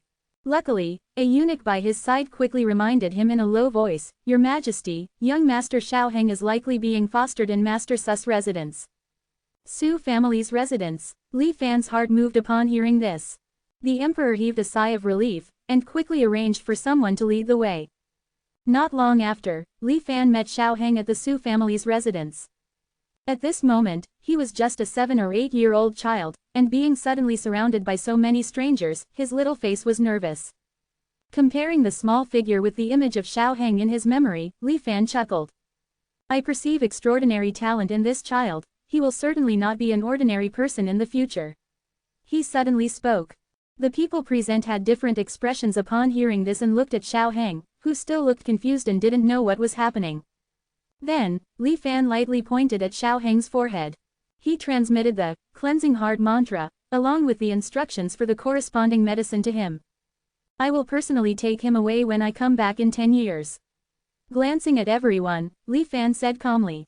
For a moment, those who had mischievous thoughts in their minds were all covered in cold sweat, trembling in fear. The Emperor of Dali naturally understood the implication in Li Fan's words and quickly promised, Immortal, please rest assured. I will take good care of him. Li Fan nodded in satisfaction. Currently, his footing in the cultivation world was not yet stable, and in 2 years, he would explore the Cloud-Water Celestial Palace, so his future was uncertain. He could only transmit the cleansing heart mantra to Xiao Heng for now, wait for him to mature, and then bring him into the cultivation world.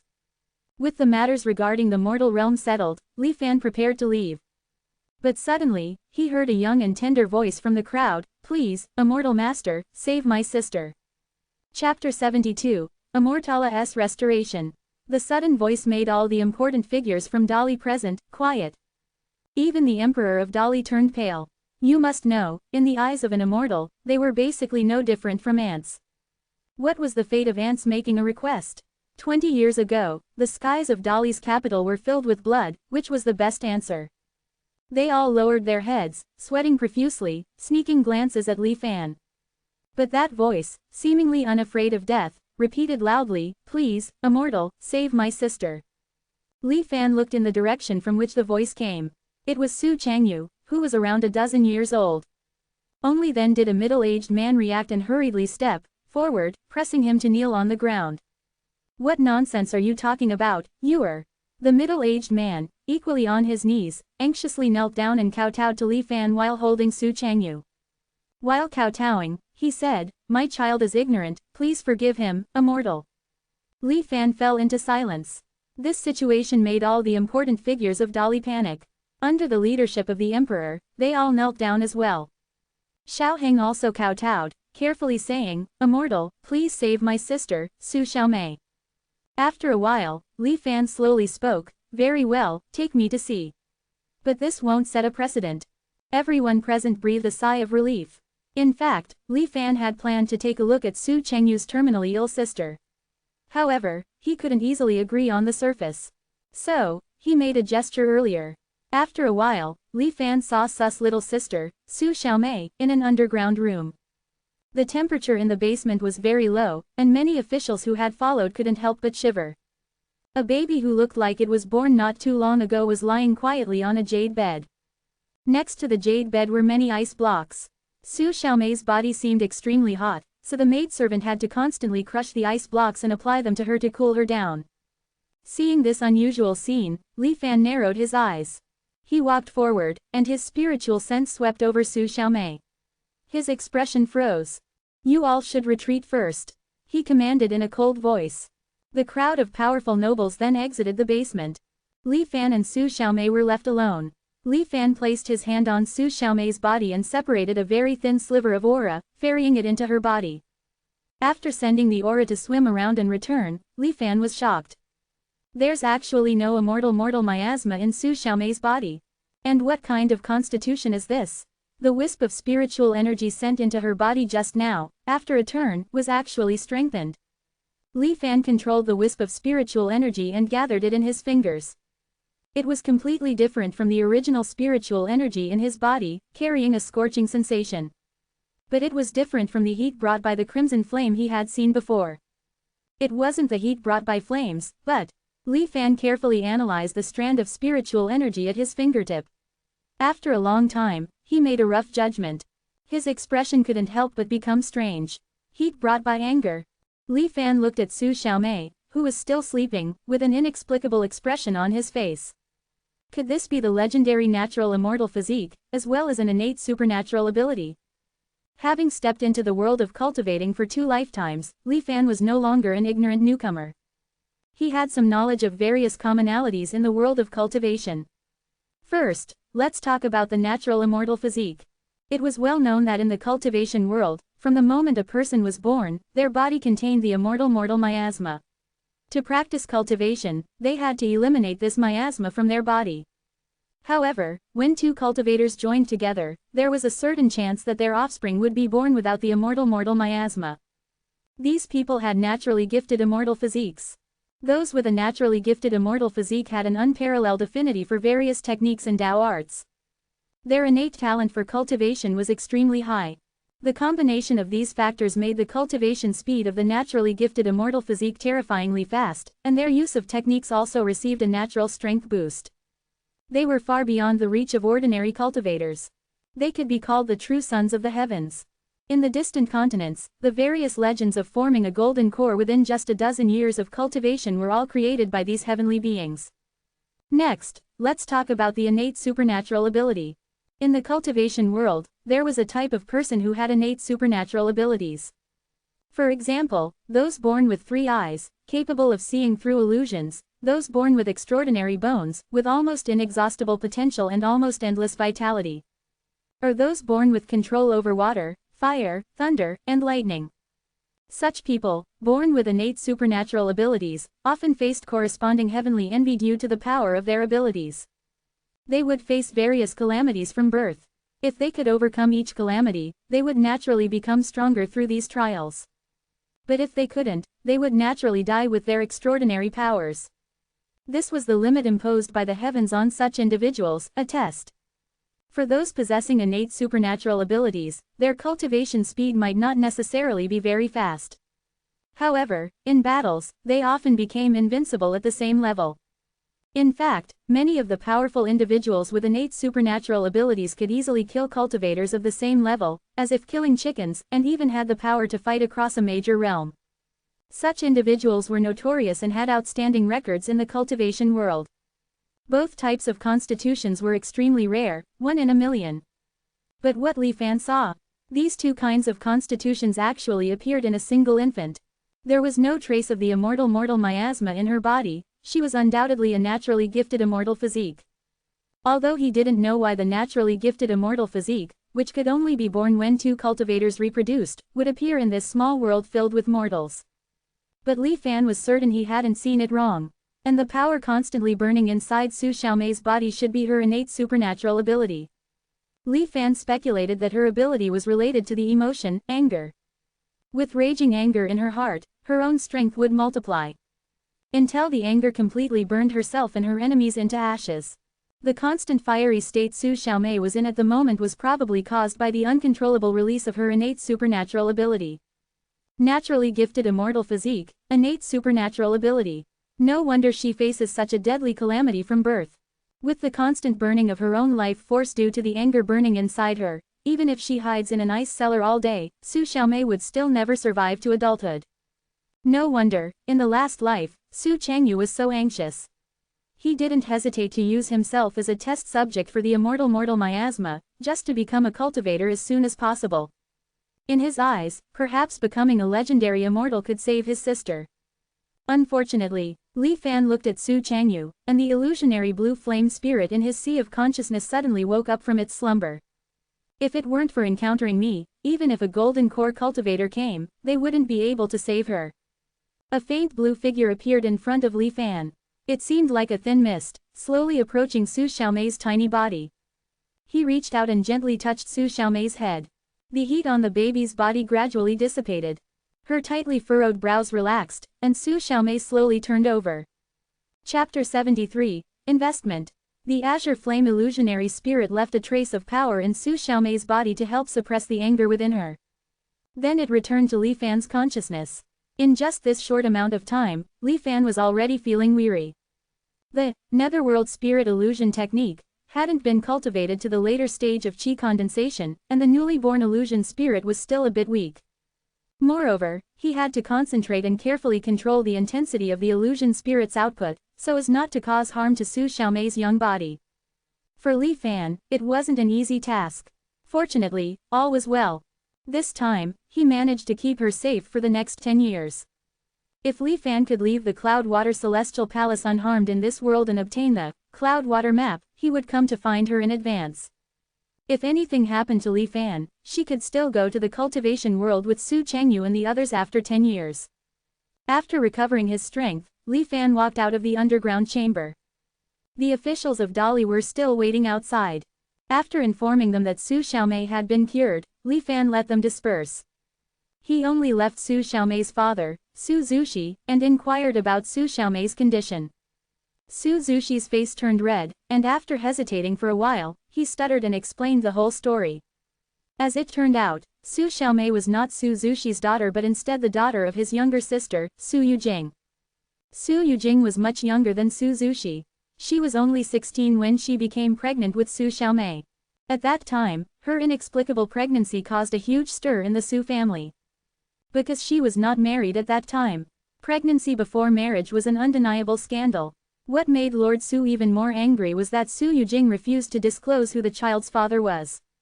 She insisted that she had absolutely done nothing improper and claimed that she had suddenly felt tired while playing in the garden one day and took a short nap.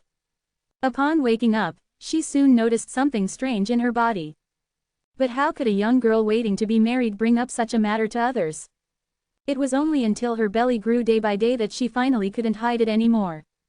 The Su family naturally didn't believe this absurd explanation. An enraged Lord Su wanted to abort the child. However, feeling the heartbeat of the fetus in her abdomen, Su Yujing showed her strength as a mother. She refused to agree to abort the fetus, even resorting to threatening suicide. Although Lord Su was furious, he couldn't bring himself to kill his own daughter. He could only lock Su Yujing in her room, preventing her from leaving to avoid leaking the news. In this way, they finally waited until the day of her delivery. It took a lot of effort to give birth to Su Xiaomei. Su Yujing's body was already weak, and she hadn't received good care during her pregnancy.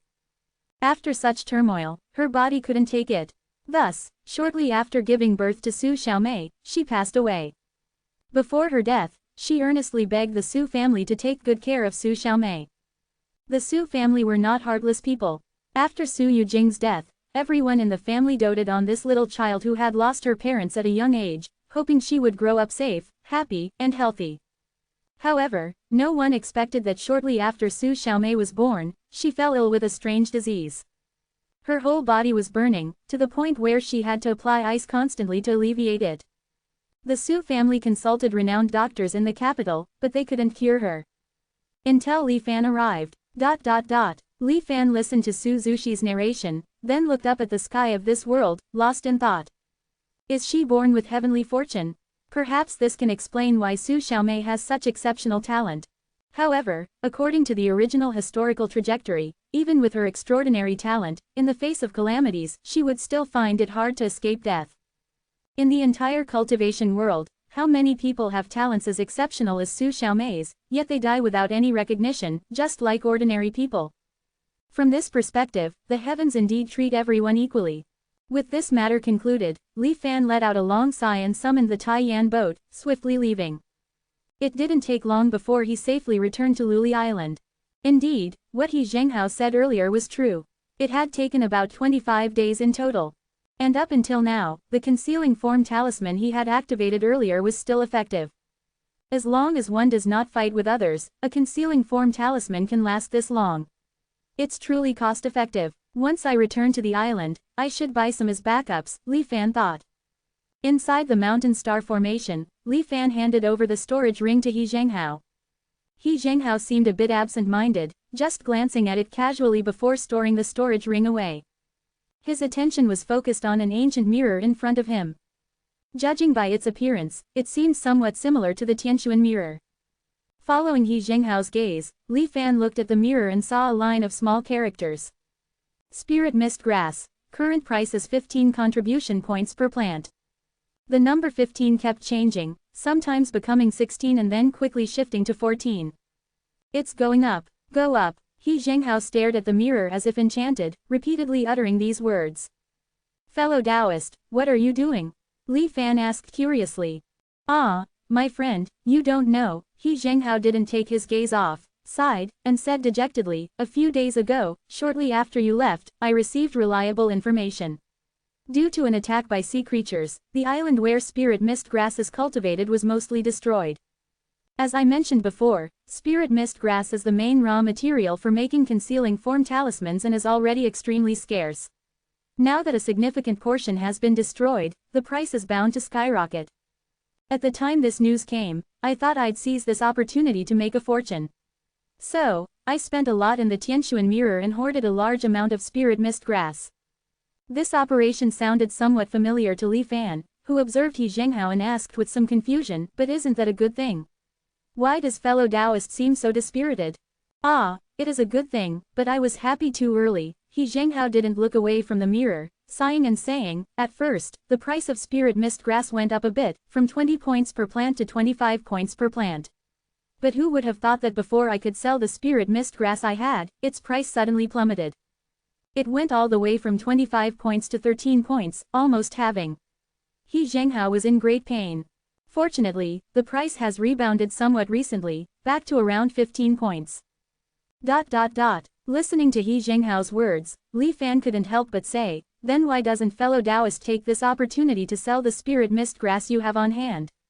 At the very least, you can recoup some of your investment. He Zhenghao hurriedly shook his head, that won't do.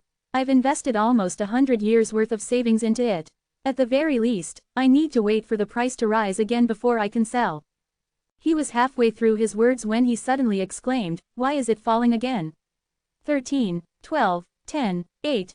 It's still falling. In the blink of an eye, the price of spirit mist grass collapsed from 15 points per plant to 6 points per plant before finally stabilizing with great difficulty. It should go back up, right? After remaining silent for a long time and seeing He Zhenghao disoriented and bewildered, Li Fan could only console him in this way. Chapter 74. A Moment of Leisure. In 10,000 Immortals Island, the unusual fluctuation in the price of spirit mist grass had already caused quite a stir. Upon a little inquiry, Li Fan understood the truth behind the matter. As expected, someone set up a scheme and ruthlessly reaped profits from cultivators like He Zhenghao who wanted to take advantage of the situation. The news of the island where spirit mist grass was cultivated being destroyed was indeed true. After the news was confirmed, many people hurried to enter, hoping to make a fortune. However, what they didn't know was that the 10,000 Immortals Alliance had recently discovered a subworld that had been sealed for 1,000 years. It was said to be rich in wood element spiritual energy and filled with various rare spirit plants. Spirit mist grass was abundant there. One step could crush several plants. Previously, only the high-ranking members of the 10,000 Immortals Alliance knew about this. It wasn't until people in the market shed blood and tears over spirit mist grass that the news was suddenly released. No wonder the price of spirit mist grass plummeted suddenly later. It seems like there's no hope for He Zhenghao to recover his investment, Li Fan said with a smile and regret. However, this senior's methods are not very ethical. Li Fan checked the transaction records in the Tianquan mirror. Greenwood Rebirth Nascent Lord. This person was the one who first raised the price of spirit mist grass. Later, during the tug of war between buyers and sellers, he dealt the final blow, smashing the price of spirit mist grass. It was obvious that he was an insider who had known about the news in advance. Li Fan muttered to himself. However, with nascent soul-level involvement, those who suffered losses probably didn't have the courage to confront him. They could only accept their losses. Li Fan even speculated maliciously that the island where spirit mist grass was cultivated might have been secretly destroyed by this nascent soul. The market is truly treacherous, Li Fan shook his head. Just as Li Fan was gloating, news came from He Zhenghao. Friend, I have sold all the goods acquired for this trip to Liji. I've received a total of 2,342 contribution points. According to our previous agreement, we each get half. Although He Zhenghao suffered heavy losses in this investment action, he did not embezzle Li Fan's rightful reward. Upon receiving the 1171 contribution points given by He Zhenghao, added to the remaining 125 points from before, Li Fan's current contribution points reached 1296 points, which would last him for a while. After some consideration, Li Fan chose not to enter closed-door cultivation immediately. Instead, he searched for information about Zhao Shuyuan. He had heard that this person could obtain a large number of concealing form talisman from the Talisman Hall of the 10,000 Immortals Alliance, indicating that he had good connections. While taking the opportunity to buy some spirit talismans, he hoped to gather information about Sikong Yi. 10,000 Immortals Island was roughly divided into three main parts. In the innermost core area were the official buildings of the 10,000 Immortals Alliance, such as the Council Chamber, Martial Hall, Medicine Hall, and Talisman Hall. The middle area comprised individually developed cultivation abodes, where one could purchase one with sufficient contribution points. This was a step up from being confined to the small space allocated by the Tianquan mirror. The facilities in these caves were comparable to those in the Tianquan mirror space. The outermost area was a mix of commercial and residential zones. The transmission square and Tianquan mirror were located at the border between this area and the cultivation abode region. The residences here only provided the most basic lodging function, without an increase in spiritual energy or a connection to the Tianquan mirror. If one wanted to cultivate, one still had to return to the Tianquan mirror space. As for the commercial zone, they were independent shops established by various cultivators outside the Tianquan mirror trading system. The prices of the goods in these shops were often lower than those in the Tianquan mirror, but there was no guarantee of the same quality. Zhao Shuyuan had opened a shop here. Following the information obtained from the Tianquan mirror, Li Fan arrived at the corresponding location. 1,000-Mile Hall. Li Fan glanced at the slightly crooked signboard and walked in. The shop was not large, and the floor was littered with various items. The voice of a man could be faintly heard. I'm telling you, these 10 concealing form talismans must be traded at the price we agreed upon earlier. I don't care how much the price has dropped now.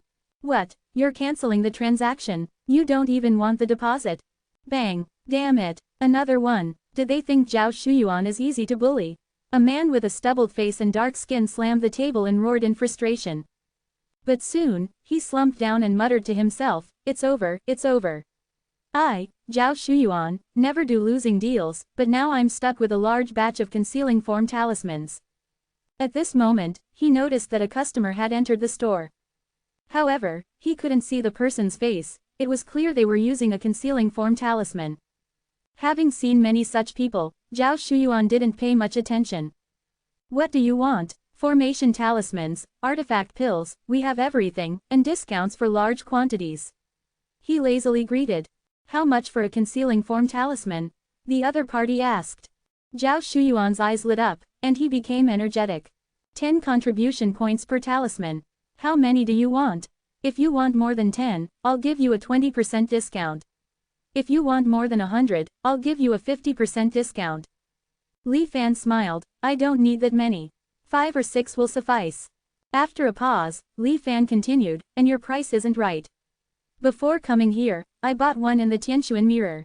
A concealing form talisman that can shield golden core cultivators. Scrutiny is now priced at only 20 points. Why are you selling these subpar ones at such a high price?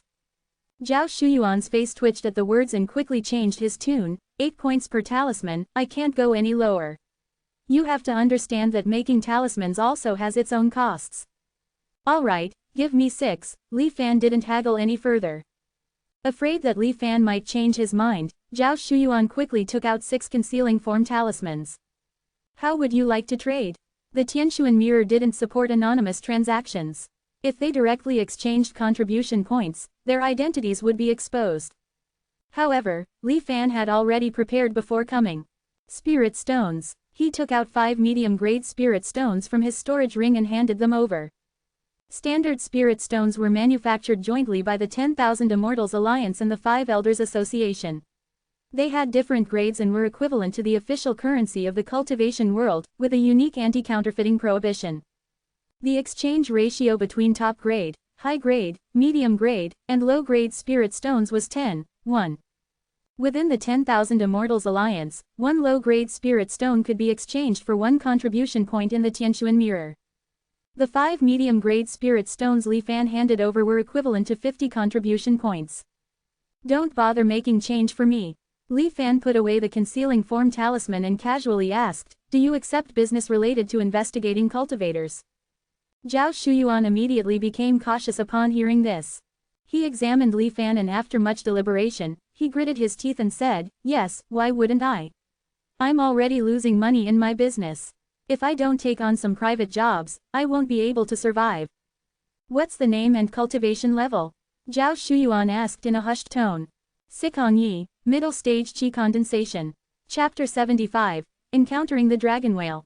As soon as Zhao Shuyuan heard that the target was only at the mid-Qi condensation stage, he immediately relaxed. He eagerly said, rest assured, it's just a minor cultivator at the Qi condensation stage. I guarantee to thoroughly investigate his life for you. About the price. Li Fan smiled, just a minor cultivator at the Qi condensation stage, I believe it shouldn't be too expensive. Zhao Shuyuan wished to slap himself, reluctantly saying, in this line of work, there's always some risk. How about this price? He showed a gesture of 8 with his hand. 40 contribution points, not a point more, Li Fan shook his head. Oh, you're really haggling hard. How about 60 points? Or else, it will be another loss-making deal. Zhao Shuyuan exclaimed in distress. Li Fan turned to leave. Wait. Zhao Shuyuan hurriedly stopped Li Fan. 50 points, that's the lowest I can go, he said with a pained expression. Li Fan stopped then. First, give me 10 contribution points as a deposit, Zhao Shuyuan said, handing a communication talisman to Li Fan. Once there are results, I will notify you through this talisman. Li Fan accepted the talisman and handed over a middle-grade spirit stone to Zhao Shuyuan. Not in a hurry to leave, Li Fan began to inspect other items being sold in the room. Seeing a potential big client, Zhao Shuyuan became even more enthusiastic. What else would you like? Do you have any cultivation techniques for sale? Preferably escape techniques, or something similar to the effect of a concealing form talisman? Li Fan asked. Zhao Shuyuan's expression froze. Hey, are you playing a joke on me? How about you look at other items? How about this illusion array diagram? It's definitely a top-tier item. Once activated, it can trap a Qi condensation stage cultivator for a day. This frost sword isn't bad either, suitable for ambushes. Oh, please don't go. Exiting 1,000-Mile Hall, Li Fan returned to the Tianquan mirror. He planned to cultivate the Netherworld Spirit Illusion technique to the late stages of Qi condensation first. Once the Azure Flame Illusionary Spirit completely stabilized, he could release it for combat. With the auxiliary cultivation mode activated, Li Fan once again entered seclusion. 1 month later, in the eastern Dongfang Yanjing Island in the Kongyun Sea. In the depths of the sea, Li Fan concealed his aura and followed a group of flame sharks. There were over a dozen flame sharks in this group, currently surrounding a solitary crimsonback whale.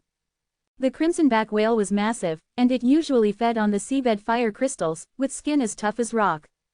The flame sharks had sharp teeth, swift movements, and coordinated attacks. Although they couldn't inflict significant damage on the crimsonback whale for now, they were slowly wearing down its vitality. The crimsonback whale made a few attempts to break through the blockade of the flame sharks but without success. Gradually, its resistance became weaker. Li Fan watched this scene and knew it was time. The azure flame illusionary spirit manifested. Then it turned into a thin blue light, swiftly passing through each of the over a dozen flame sharks and the crimsonback whale. After a moment, Li Fan returned to his sea of consciousness. The flame sharks and crimsonback whales suddenly stopped moving. Then, a cold breath surged from within them, freezing them from the inside out. In an instant, peculiar ice sculptures appeared on the seabed. Their expressions and postures seemed lifelike, but they had long lost the breath of life.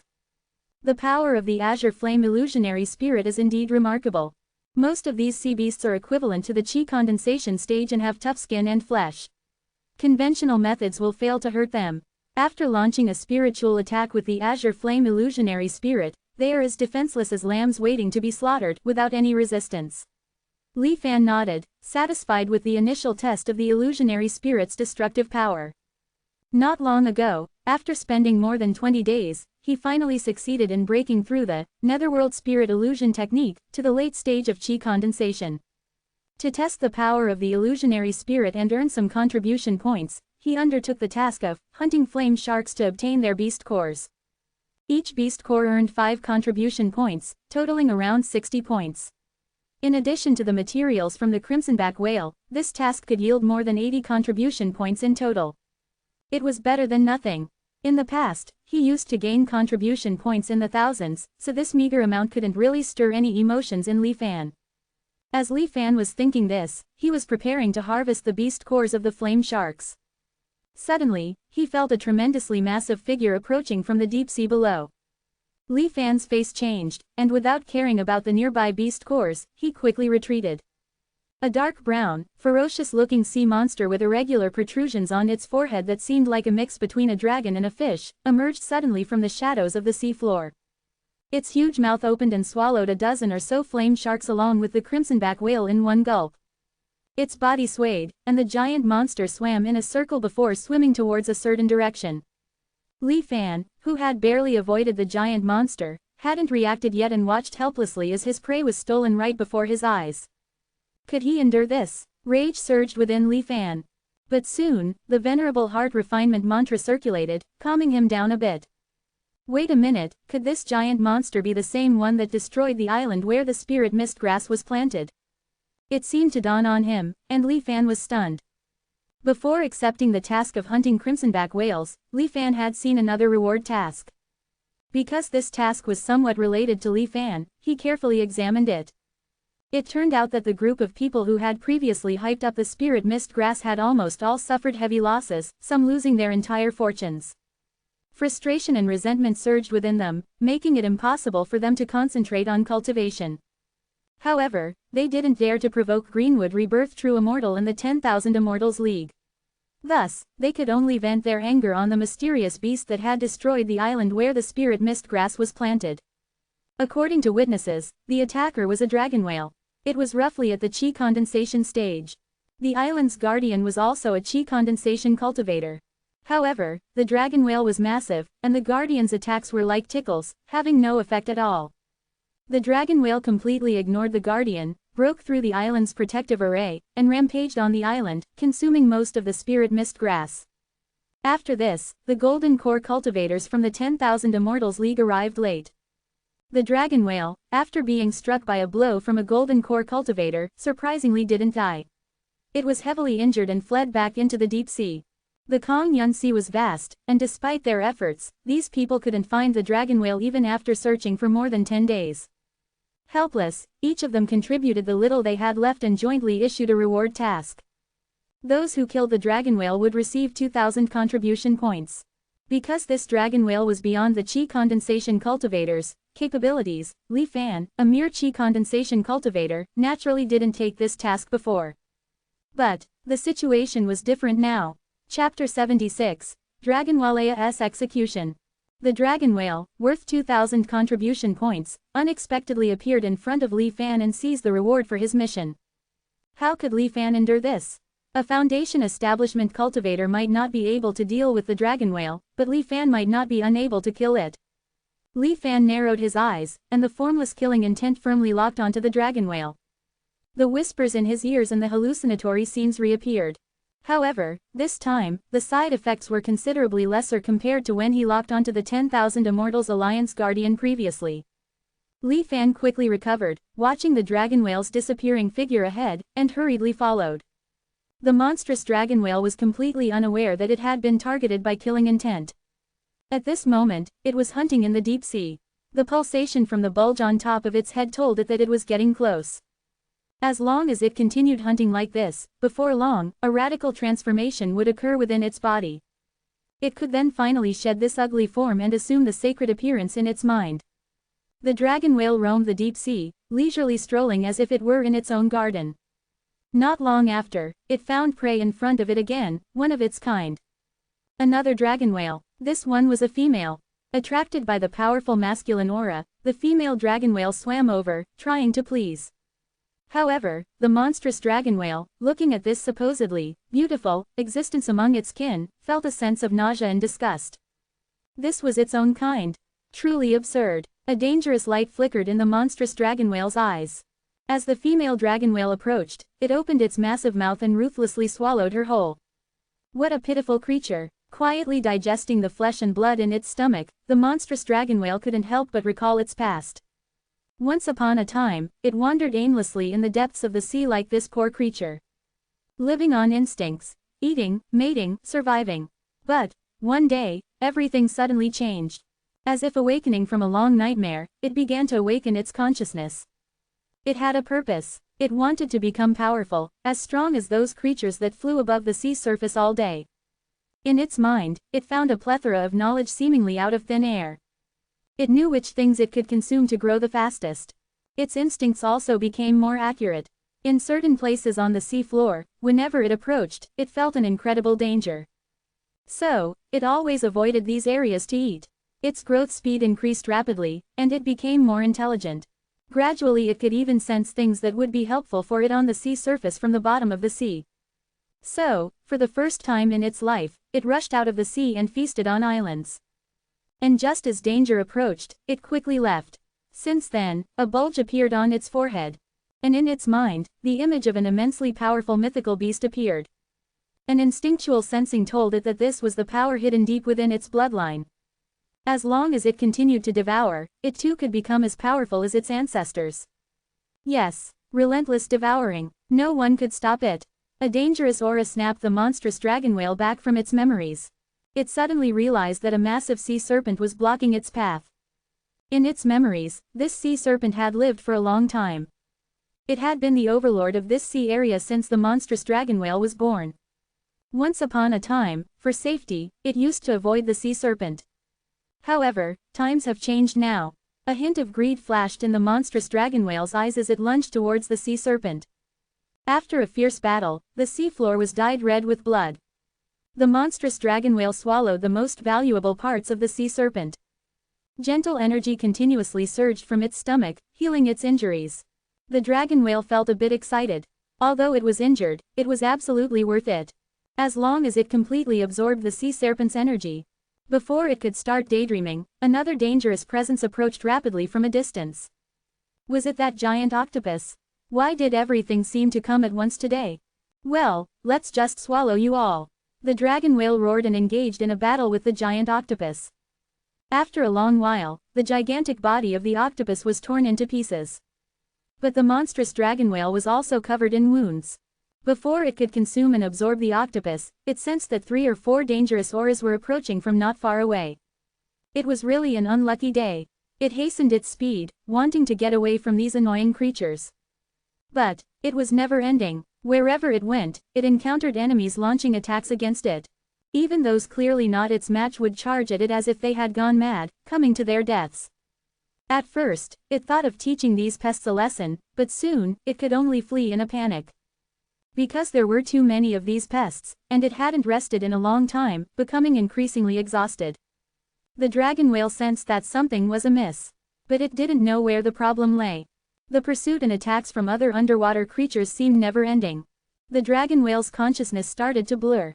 Until the moment before death, it vaguely saw a phantom, glowing with blue light, appearing before it. Then, its consciousness was completely frozen. The azure flame illusionary spirit dealt the final blow to this monstrous dragon whale, and Li Fan finally breathed a sigh of relief. The lock of the formless killing intent dissipated, and the surrounding seabed creatures, who had been eyeing him intently, hesitated and stopped approaching. The time it took to hunt the dragon whale far exceeded Li Fan's expectations. This monstrous beast was just too powerful. Recalling the great battles he witnessed between various fierce sea creatures along the way, Li Fan was still amazed. Fortunately, no matter how strong it was, it couldn't withstand endless consumption. It took more than 20 days in total for Li Fan to finally exhaust and kill this monstrous dragon whale. This showed how tenacious its vitality was. An ordinary Foundation establishment cultivator would have no chance against such a beast. Formless killing intent is truly worthy of being comprehended from the killing intent of heaven and earth, it's indeed formidable. Having effortlessly hunted the monstrous dragon whale and obtained 2,000 contribution points, Li Fan couldn't help but feel a bit delighted. The dragon whale is too large, and I can't fit it into the storage ring. I can only cut off a few pieces with obvious characteristics and value. Li Fan looked at the dragon whale's corpse in front of him, contemplating to himself. After some hard work, Li Fan dismembered the dragon whale. Just as he was about to leave, something suddenly came to mind. I heard that the stomachs of these dragon whales often contain things that are hard to digest. Over the years, they aggregate into a mass. It can be used as rare alchemy material, also worth quite a few contribution points. Following the principle of not missing opportunities, Li Fan started searching in the monstrous dragon whale's stomach. The stomach of this dragon whale is indeed diverse, with all sorts of things. What's this? Li Fan picked up a round, half-digested bead-like object, and it felt strangely familiar. Soon, he realized, isn't this a luli pearl? Chapter 77, Stalking Shadow Technique. Li Fan found many undigested luli pearls inside the stomach of the dragon whale. It should be the remnants of a luli fish school that the dragon whale had swallowed. It seems that since I killed that giant luli fish, the situation of the luli fish school has become precarious, Li Fan pondered to himself. In addition to the luli pearls, there were also half a piece of coral, a shining fish bone, and various other miscellaneous items. Li Fan didn't care whether he recognized them or not, he packed them all. Finally, after rechecking to ensure that he didn't miss anything, Li Fan quietly left. There was no conversation along the way, and he safely returned to 10,000 Immortals Alliance. After submitting the dragon whale's carcass, Li Fan exchanged everything he had gathered from its stomach for contribution points. A total of 320 points. Afterward, through an appraisal, the 10,000 Immortals Alliance confirmed that the dragon whale carcass Li Fan turned in was indeed the one that had attacked the island before. Thus, he received the task reward of 2,000 points. Adding the previous remaining 450 points, Li Fan now had a total of 2,770 contribution points that he could use. With so many contribution points, I should be able to choose a satisfactory technique. Currently, Li Fan lacked a method to conceal his own aura to track others. These kinds of techniques were quite rare, but for just the chi condensation stage, 2,770 contribution points were more than enough. Li Fan began his selection in the Tianquan mirror. At this moment, in 10,000 Immortals Alliance, the task to hunt the dragon whale, which had once left many Foundation establishment stage cultivators helpless, was actually completed by a chi condensation cultivator. This unusual occurrence immediately caught the attention of many people. The group of people who had initially jointly issued the task were especially puzzled. Late chi condensation, Li Fan. Who was this person? Wasn't it said that the dragon whale could resist attacks from golden core cultivators? How did Li Fan manage to kill it? Could it be that this person is hiding his cultivation base? Is this fellow Taoist a newcomer to our 10,000 Immortals Alliance? How could he hide his cultivation base in front of the Tianquan mirror? Impossible. Indeed, this person undoubtedly possesses the strength of the late Qi condensation stage. I have confirmed with someone, he was recommended by He Zhenghao to join 10,000 Immortals Alliance not long ago. Oh, so how did this person achieve it? Could it be that this person possesses some extraordinary treasures? A Qi condensation cultivator achieving something that even Foundation establishment cultivators couldn't naturally sparked various thoughts. At this moment, a disdainful voice spoke, "Stop guessing. The latest inside information is that this kid just got lucky." This statement immediately drew a lot of attention. Fellow Taoist Zhou Peng, what do you mean by that? Yeah, lucky, how is that possible? Zhou Peng sighed, I can't believe it either, but it's the truth. So, fellow Taoist Zhou Peng, what exactly are you saying? The carcass of the dragon whale was sent to Elder Son of the Hall of Heavenly Secrets for analysis. The conclusion drawn was that this dragon whale had fought at least 3 sea giants of the same level before it died. Most of the injuries on its body were left by these sea giants. Before it died, this dragon whale was already at its last breath. Even if that kid hadn't intervened, this dragon whale wouldn't have survived much longer. After Zhou Peng finished speaking, the surroundings fell silent. Although it was a bit unbelievable, the name of Elder Son from the Hall of Heavenly Secrets was somewhat known to everyone. So, the conclusion he reached was still relatively credible. It said that the dragon whale showed signs of transforming into a dragon. Perhaps for this reason, it attracted the greed of other giant beasts. That makes sense. For beasts capable of devouring each other to evolve, those that have awakened their ancestral bloodlines like this are the most beneficial.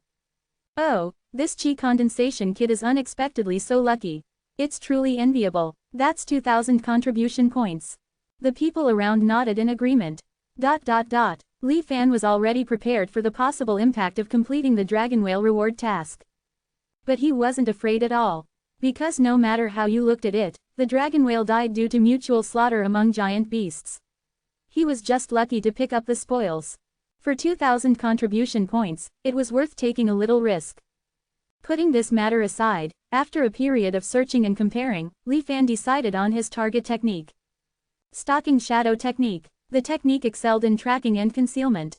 Once locked onto the opponent, he could closely follow them like their shadow, making it difficult for the opponent to get rid of him. It could even hide like a shadow in the darkness, making it impossible for the opponent to detect. Such a miraculous effect naturally came at a price. 1,800 contribution points. Li Fan didn't hesitate and directly bought it. Just as Li Fan was preparing to enter seclusion for cultivation, he suddenly received a communication talisman message from He Zhenghao. Fellow Taoist Li Fan, I didn't expect that the cultivator who killed the dragon whale was really you. I thought it was another cultivator with the same name, same surname, and same realm as you. Someone asked me about your situation, and only then did I confirm that it was indeed you who killed that dragon whale. He Zhenghao seemed unusually excited. All right, you've finally vented for me.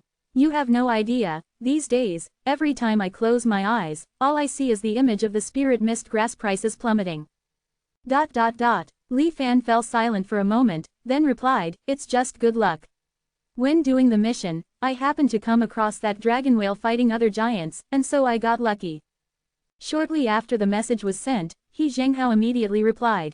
Luck is also a part of strength, my fellow Taoist. Your talent and luck are extraordinary, your future is bound to be promising. Before Li Fan could decide on a reply, He Zhenghao sent another message. Can I ask you for a favor? Oh, what's the matter? Well, I want to ask my fellow Taoist to temporarily act as the guardian on Luli Island for me. What do you think? Guard temporarily? Li Fan was a bit curious. He Zhenghao hurriedly explained. Previously, because of the incident with the spirit mist grass, I lost most of my savings from these years. I'm getting farther and farther away from the nascent soul technique I want to exchange for. I'm not reconciled. Coincidentally, a few fellow Taoists recently discovered an ancient cave, and they invited me to explore it together. According to them, this cave should have been sealed before the Great Calamity, and there are bound to be many rare treasures inside, and even the existence of techniques is not impossible. If I can make some gains, it can also compensate for my losses. So, I've decided to take a chance. Li Fan thought for a moment and didn't immediately reply. Instead, he asked, I wonder how long you need me to oversee temporarily. He Zhenghao quickly replied, I won't take long. At least 1 or 2 years, at most 3 or 4 years. Chapter 78. The Opening of the Cloudwater Heavenly Palace. Sorry, I'm indeed helpless in this matter. I have a premonition that a breakthrough is imminent, and I need to go out to seek opportunities within the next 2 years. I can't guard Luli Island for an extended period, Li Fan replied. The Cloudwater Heavenly Palace would open in a little over a year. Li Fan was determined not to miss the opportunity to enter early just for a small amount of contribution points obtained guarding duty. He straightforwardly declined He Zhenghao's request. I see, I'll have to find someone else then. I wish you success in reaching Foundation establishment soon, He Zhenghao regretfully responded. No more messages were exchanged through the communication talisman. Li Fan didn't pay much attention and, instead, spent contribution points to activate the auxiliary cultivation mode. He began cultivating, stalking shadow technique. After all, it was an auxiliary technique, and cultivating, stalking shadow technique, was much simpler compared to the other two techniques. With the double boosts from the augmented cultivation and the golden luli pearl, in less than 10 days, Li Fan had cultivated it to the later stage of the qi condensation. At the moment, Li Fan was testing the effects of the stalking shadow technique. With 100 contribution points, he simulated a hunt for a Foundation establishment cultivator in the Tianquan mirror. The surrounding space transformed into continuous mountain ranges. In the mountains, a figure was swiftly flying away into the distance. That was the target set for the hunt. As Li Fan watched the figure getting farther away, he activated the technique, and his figure suddenly darkened. It was as if he was covered with a dark veil, making him hard to detect amidst the ubiquitous shadows. As the target was about to disappear from sight, Li Fan accelerated abruptly, catching up in a burst of speed. Compared to the simple wind-controlling flight he had learned before, Li Fan's speed had greatly increased. There seemed to be a subtle connection with the locked target, boosting Li Fan's speed to a certain extent. It was as if Li Fan had truly become the target's shadow, making it impossible for the target to shake him off. He could continuously leap and navigate through the shadows on the ground. In no time at all, Li Fan caught up with the figure ahead. The surroundings blurred for a moment, and the illusion of mountains, rivers, and the cultivator vanished simultaneously. Once again, it returned to a pitch-black space. The hunt concluded, and Li Fan was quite satisfied with the stalking shadow technique. Its effect of concealing one's aura was outstanding, especially when combined with the concealing form talisman. It would make it even more difficult for others to detect him. Although Sikong Yi seemed a bit mysterious, his cultivation should be in the late stage of qi condensation. Li Fan had made ample preparations and had a well-devised plan. The heist of the cloud-water map should not pose significant problems. Now that everything was in place, he awaited the intelligence from Zhao Shuyuan and the official opening of the Cloudwater Heavenly Palace. In the Tianquan mirror, Li Fan's eyes were deep as he gazed into the distance. 2 months later, 10,000 Immortals Alliance Island, 1,000-mile hall. Having received a message from Zhao Shuyuan, Li Fan activated the concealing form talisman and hurried over. Upon meeting Zhao Shuyuan, he pretended to be angry, saying, "How is 1,000-mile hall operating? Just a mere qi condensation cultivator and it took so long to gather intelligence. I thought you all had forgotten about it and I was preparing to find someone else." Zhao Shuyuan looked a bit embarrassed, but he quickly grabbed Li Fan and activated the shop's formation to isolate prying eyes. He then explained in a low voice, "Please lower your voice. There were reasons for the delay." Li Fan's expression changed slightly, waiting for further explanation. To be honest, this task's difficulty was beyond my expectations. The 50 contribution points we agreed upon last time were really too little. You know, I had to seek help from a senior in the late stage of Foundation establishment to complete this task. Zhao Shuyuan looked at Li Fan, making obvious implications. What, are you trying to renegotiate the price? Li Fan squinted his eyes, staring at Zhao Shuyuan with a displeased expression. Zhao Shuyuan scratched her head. Could you add a few more points? Li Fan turned to leave. Zhao Shuyuan panicked and almost jumped up. Oh my goodness, my dear ancestor, my luck is really bad. 2 consecutive money-losing deals. Alright, I'll stick to what we agreed. Yukona 50 it is. He gritted his teeth and said. Here, added the previous deposit, it sums up to exactly 50 contribution points, Li Fan said coldly, tossing 4 medium-grade spirit stones over. I'm not making much money off you, Zhao Shuyuan said, receiving the spirit stones with a wry face, then handed a jade slip to Li Fan. Li Fan took the jade slip and examined it with his divine sense, his expression changing. He then put away the jade slip and left. Watching Li Fan's departing figure, the obsequious expression on Zhao Shuyuan's face vanished suddenly. He caressed the spirit stones in his hand, emitting a sneer. One is mysterious, with an unknown background, the other is secretive, with unclear motives. I'd like to see what you two are up to. In the Tianquan mirror, Li Fan carefully read the contents of the jade slip again and then destroyed it. Two people. Li Fan frowned slightly, feeling a bit troublesome. According to the information gathered by Zhao Shuyuan, Sikongyi usually kept a low profile and rarely showed up. She had a good friend named Baili Chen, also a male cultivator. Baili Chen's strength was slightly weaker, at the mid-qi condensation level. Sikongyi and Baili Chen seemed to have an extremely good relationship, always staying together whenever they went out, inseparable. Moreover, the two of them seemed to have a certain kind of combined attack technique. During battles, they cooperated seamlessly, their minds connected, resembling one person.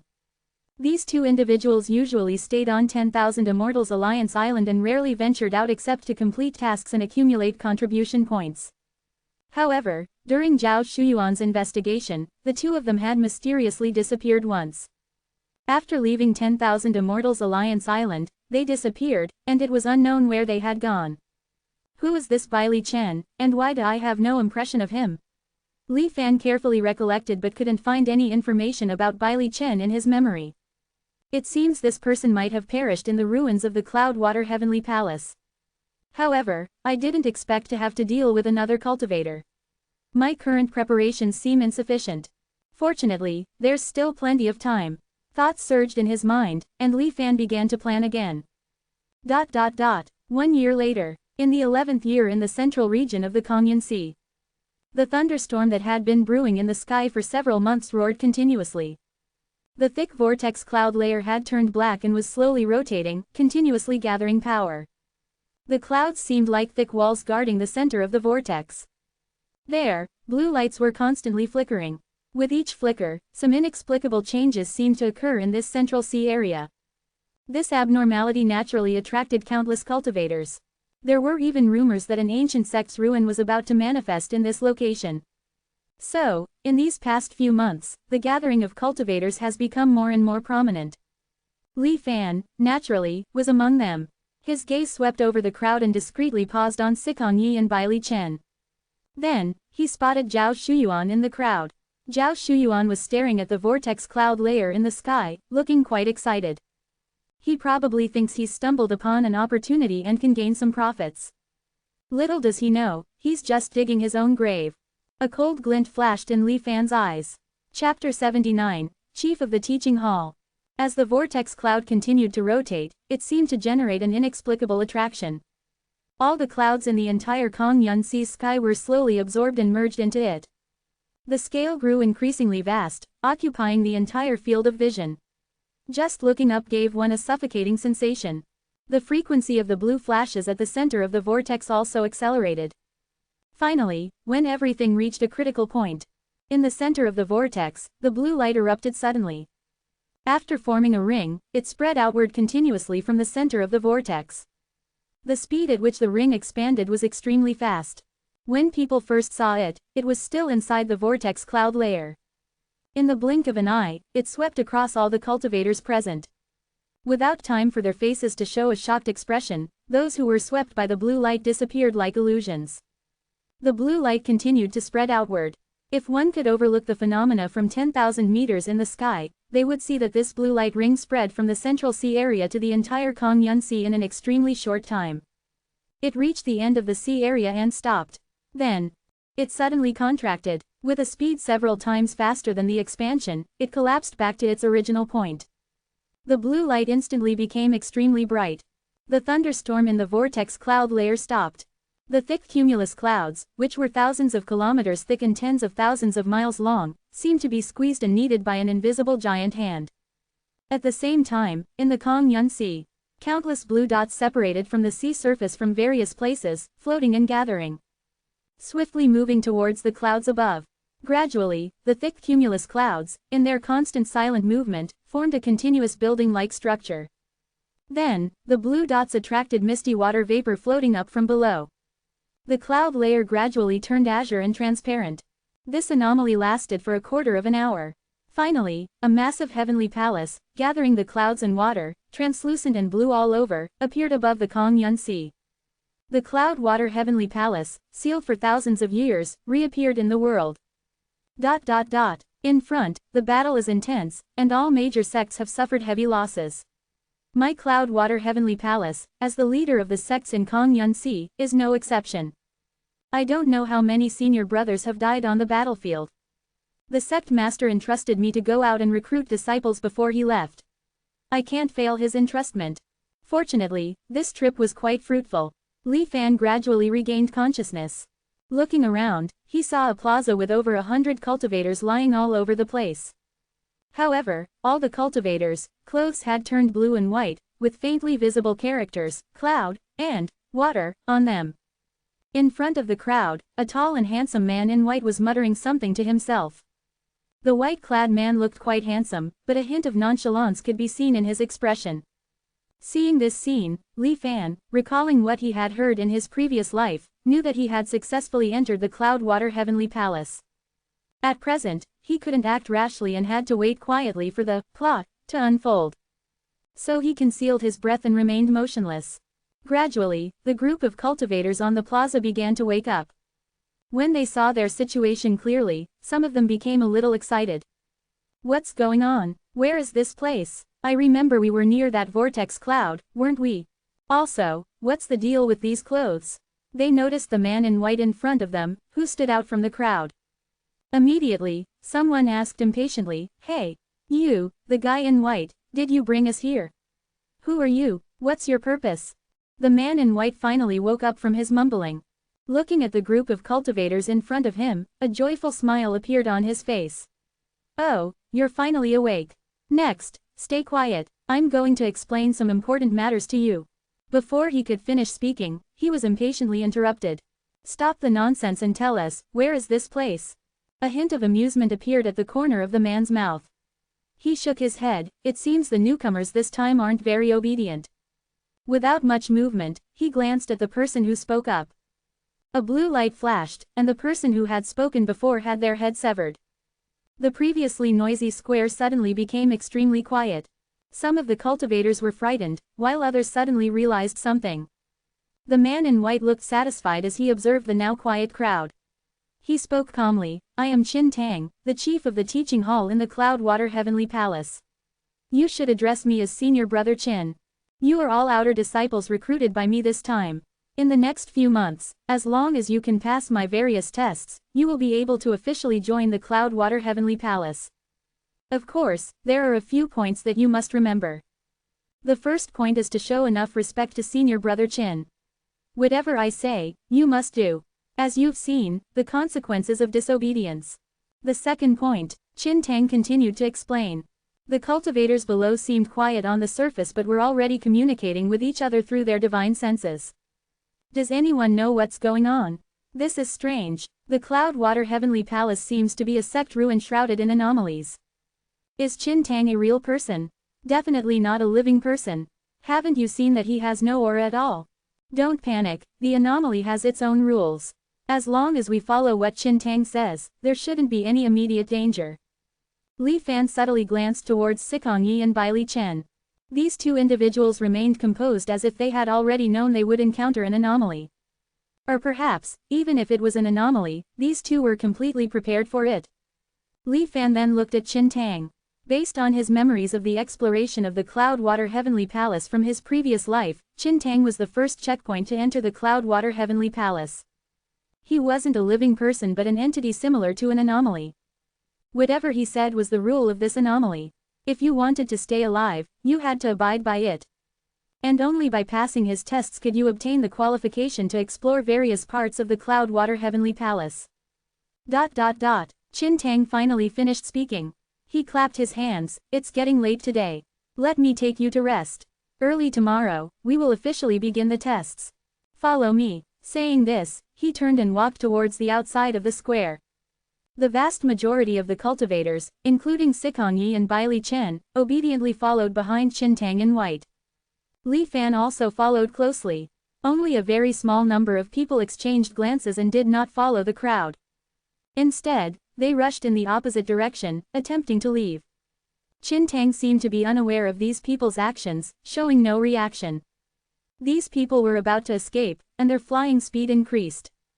They failed to notice that as they moved further away from Qintang, more and more blue light emerged from their bodies. Finally, after flying a distance, all these people turned into dried corpses, falling heavily to the ground. Chapter 80. Remember to sleep early. The cultivators following behind Qintang noticed the scene in the distance and were all shocked. What a bunch of fools. I already said we encountered an anomaly, yet they attempted to escape. They truly don't know how to spell death. I know one of them, a Foundation establishment cultivator named Sun Kairong. His Dao techniques were quite impressive. I never expected him to die so quietly. Strange, when they died, why didn't we see any declaration by the heavens and earth? Friend, is this the first time you've heard of an anomaly? Under the shroud of anomaly, its own rules are established. Most common knowledge is invalid. So, we must be careful. Thank you for the advice. As they walked, they communicated through their divine senses, their expressions varying. Not long after, Qintang led everyone to a tall building. In the center was a straight corridor. On either side of the corridor were small rooms. Inside each room, there were no other decorations. There were only 5 wooden beds placed simply. All right, rest here for the night. Gather in the square early tomorrow morning. Qintang turned around and said to everyone. After speaking, he shook his head and left. Oh right, remember to sleep early. After his figure disappeared, Qintang's voice faintly echoed again. Seeing the anomaly vanish, the cultivators in the square finally breathed a sigh of relief. Most of them were familiar with each other, so they found rooms together. Sikong and Bai Li Chen naturally stayed in the same room. Li Fan didn't force himself to go over and just chose another room relatively close to theirs. There were already 2 people inside the room. These 2 were also acquainted, currently communicating with each other using their divine senses. Li Fan didn't greet them. He lay directly on the bed, circulating the Venerable Heart Refinement mantra, calming his mind and dissipating distractions. Before long, he fell into a deep sleep. The 2 people still conversing noticed this and were momentarily stunned. Then, they realized what was going on. Their faces suddenly turned pale, as if struck by a sudden horror. So, they hastily stopped communicating and forced themselves to enter sleep. However, not everyone could keenly perceive what was about to happen. There were still many people exchanging what they had seen and heard today with their companions and expressing their excitement for the possible treasures in this brand new Cloudwater Heavenly Palace ruins. Their expressions were full of excitement, making it difficult to fall asleep. Time passed bit by bit. It was unknown how long had passed. Suddenly, all the lights in this tall building went out. In the darkness, Qintang's voice echoed softly. Oh dear, these newcomers aren't very obedient, are they? I already said to sleep early. How come, until now, so many people still haven't rested? If it delays tomorrow's test, that wouldn't be good. Since you can't sleep, let me help you. Splurt. Splurt. Splurt. Chilling sounds kept ringing. Countless cultivators lost their lives without being able to utter a scream. At this moment, everyone present finally understood that Qintang's earlier words, remember to sleep early, were not a joke. But it was too late. The breaths of many cultivators were continuously vanishing. Some wanted to shout, waking those who were already asleep. But as soon as the sound came out, it abruptly stopped. Murder and death spread in the darkness. Under this terrifying atmosphere, some cultivators who hadn't fallen asleep finally couldn't bear it. Their auras surged, preparing to use all their strength and confront Qintang in white to the death. Qintang snorted coldly, seemingly offended. The blue light flickered and then extinguished. As a result, those cultivators who wanted to resist fell silently without a ripple. After killing these people, Qintang's mood seemed to improve a bit. Oh, this task is really tiring. If it weren't for the fact that the sect master, senior marshal brothers, and senior marshal sisters have all disappeared, they wouldn't have needed me to step in. Boring, really boring. I'd rather go for a drink.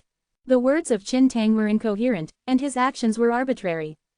As his words faded away, the surviving cultivators inside the building all breathed a sigh of relief.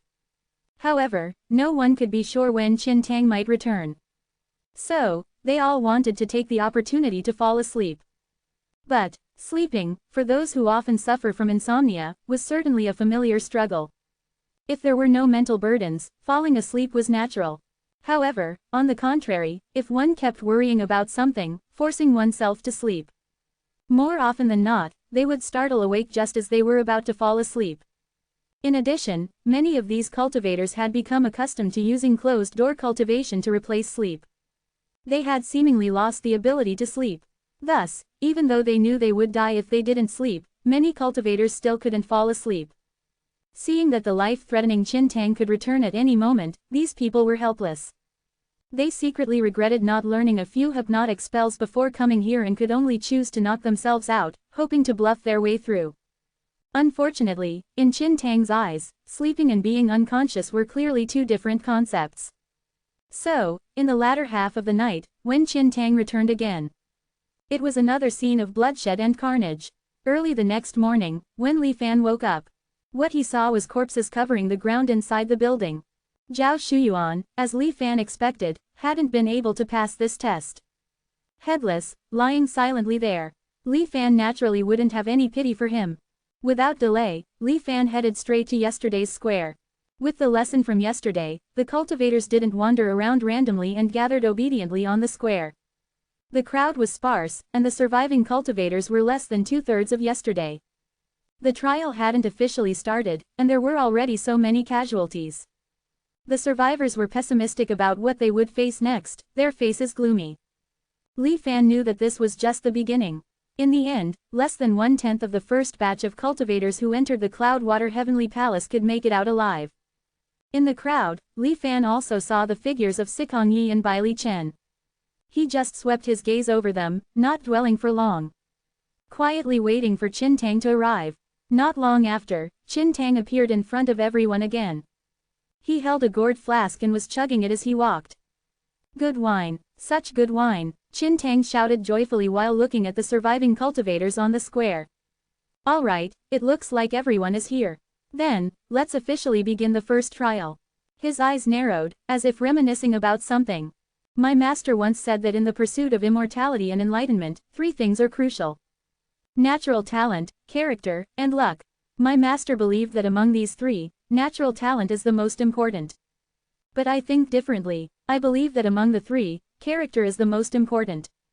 So, I've arranged 3 trials, all related to character. Qin Tang spoke slowly, leading everyone to a tower. The tower had 3 floors. The first floor where everyone was situated had hundreds of bookshelves. Each bookshelf was filled with books. Everyone looked carefully. Flight of the Clouds, Flying Thunder, Wood Rejuvenation Technique. Each book was indeed a cultivation technique. The breathing of everyone suddenly became rapid.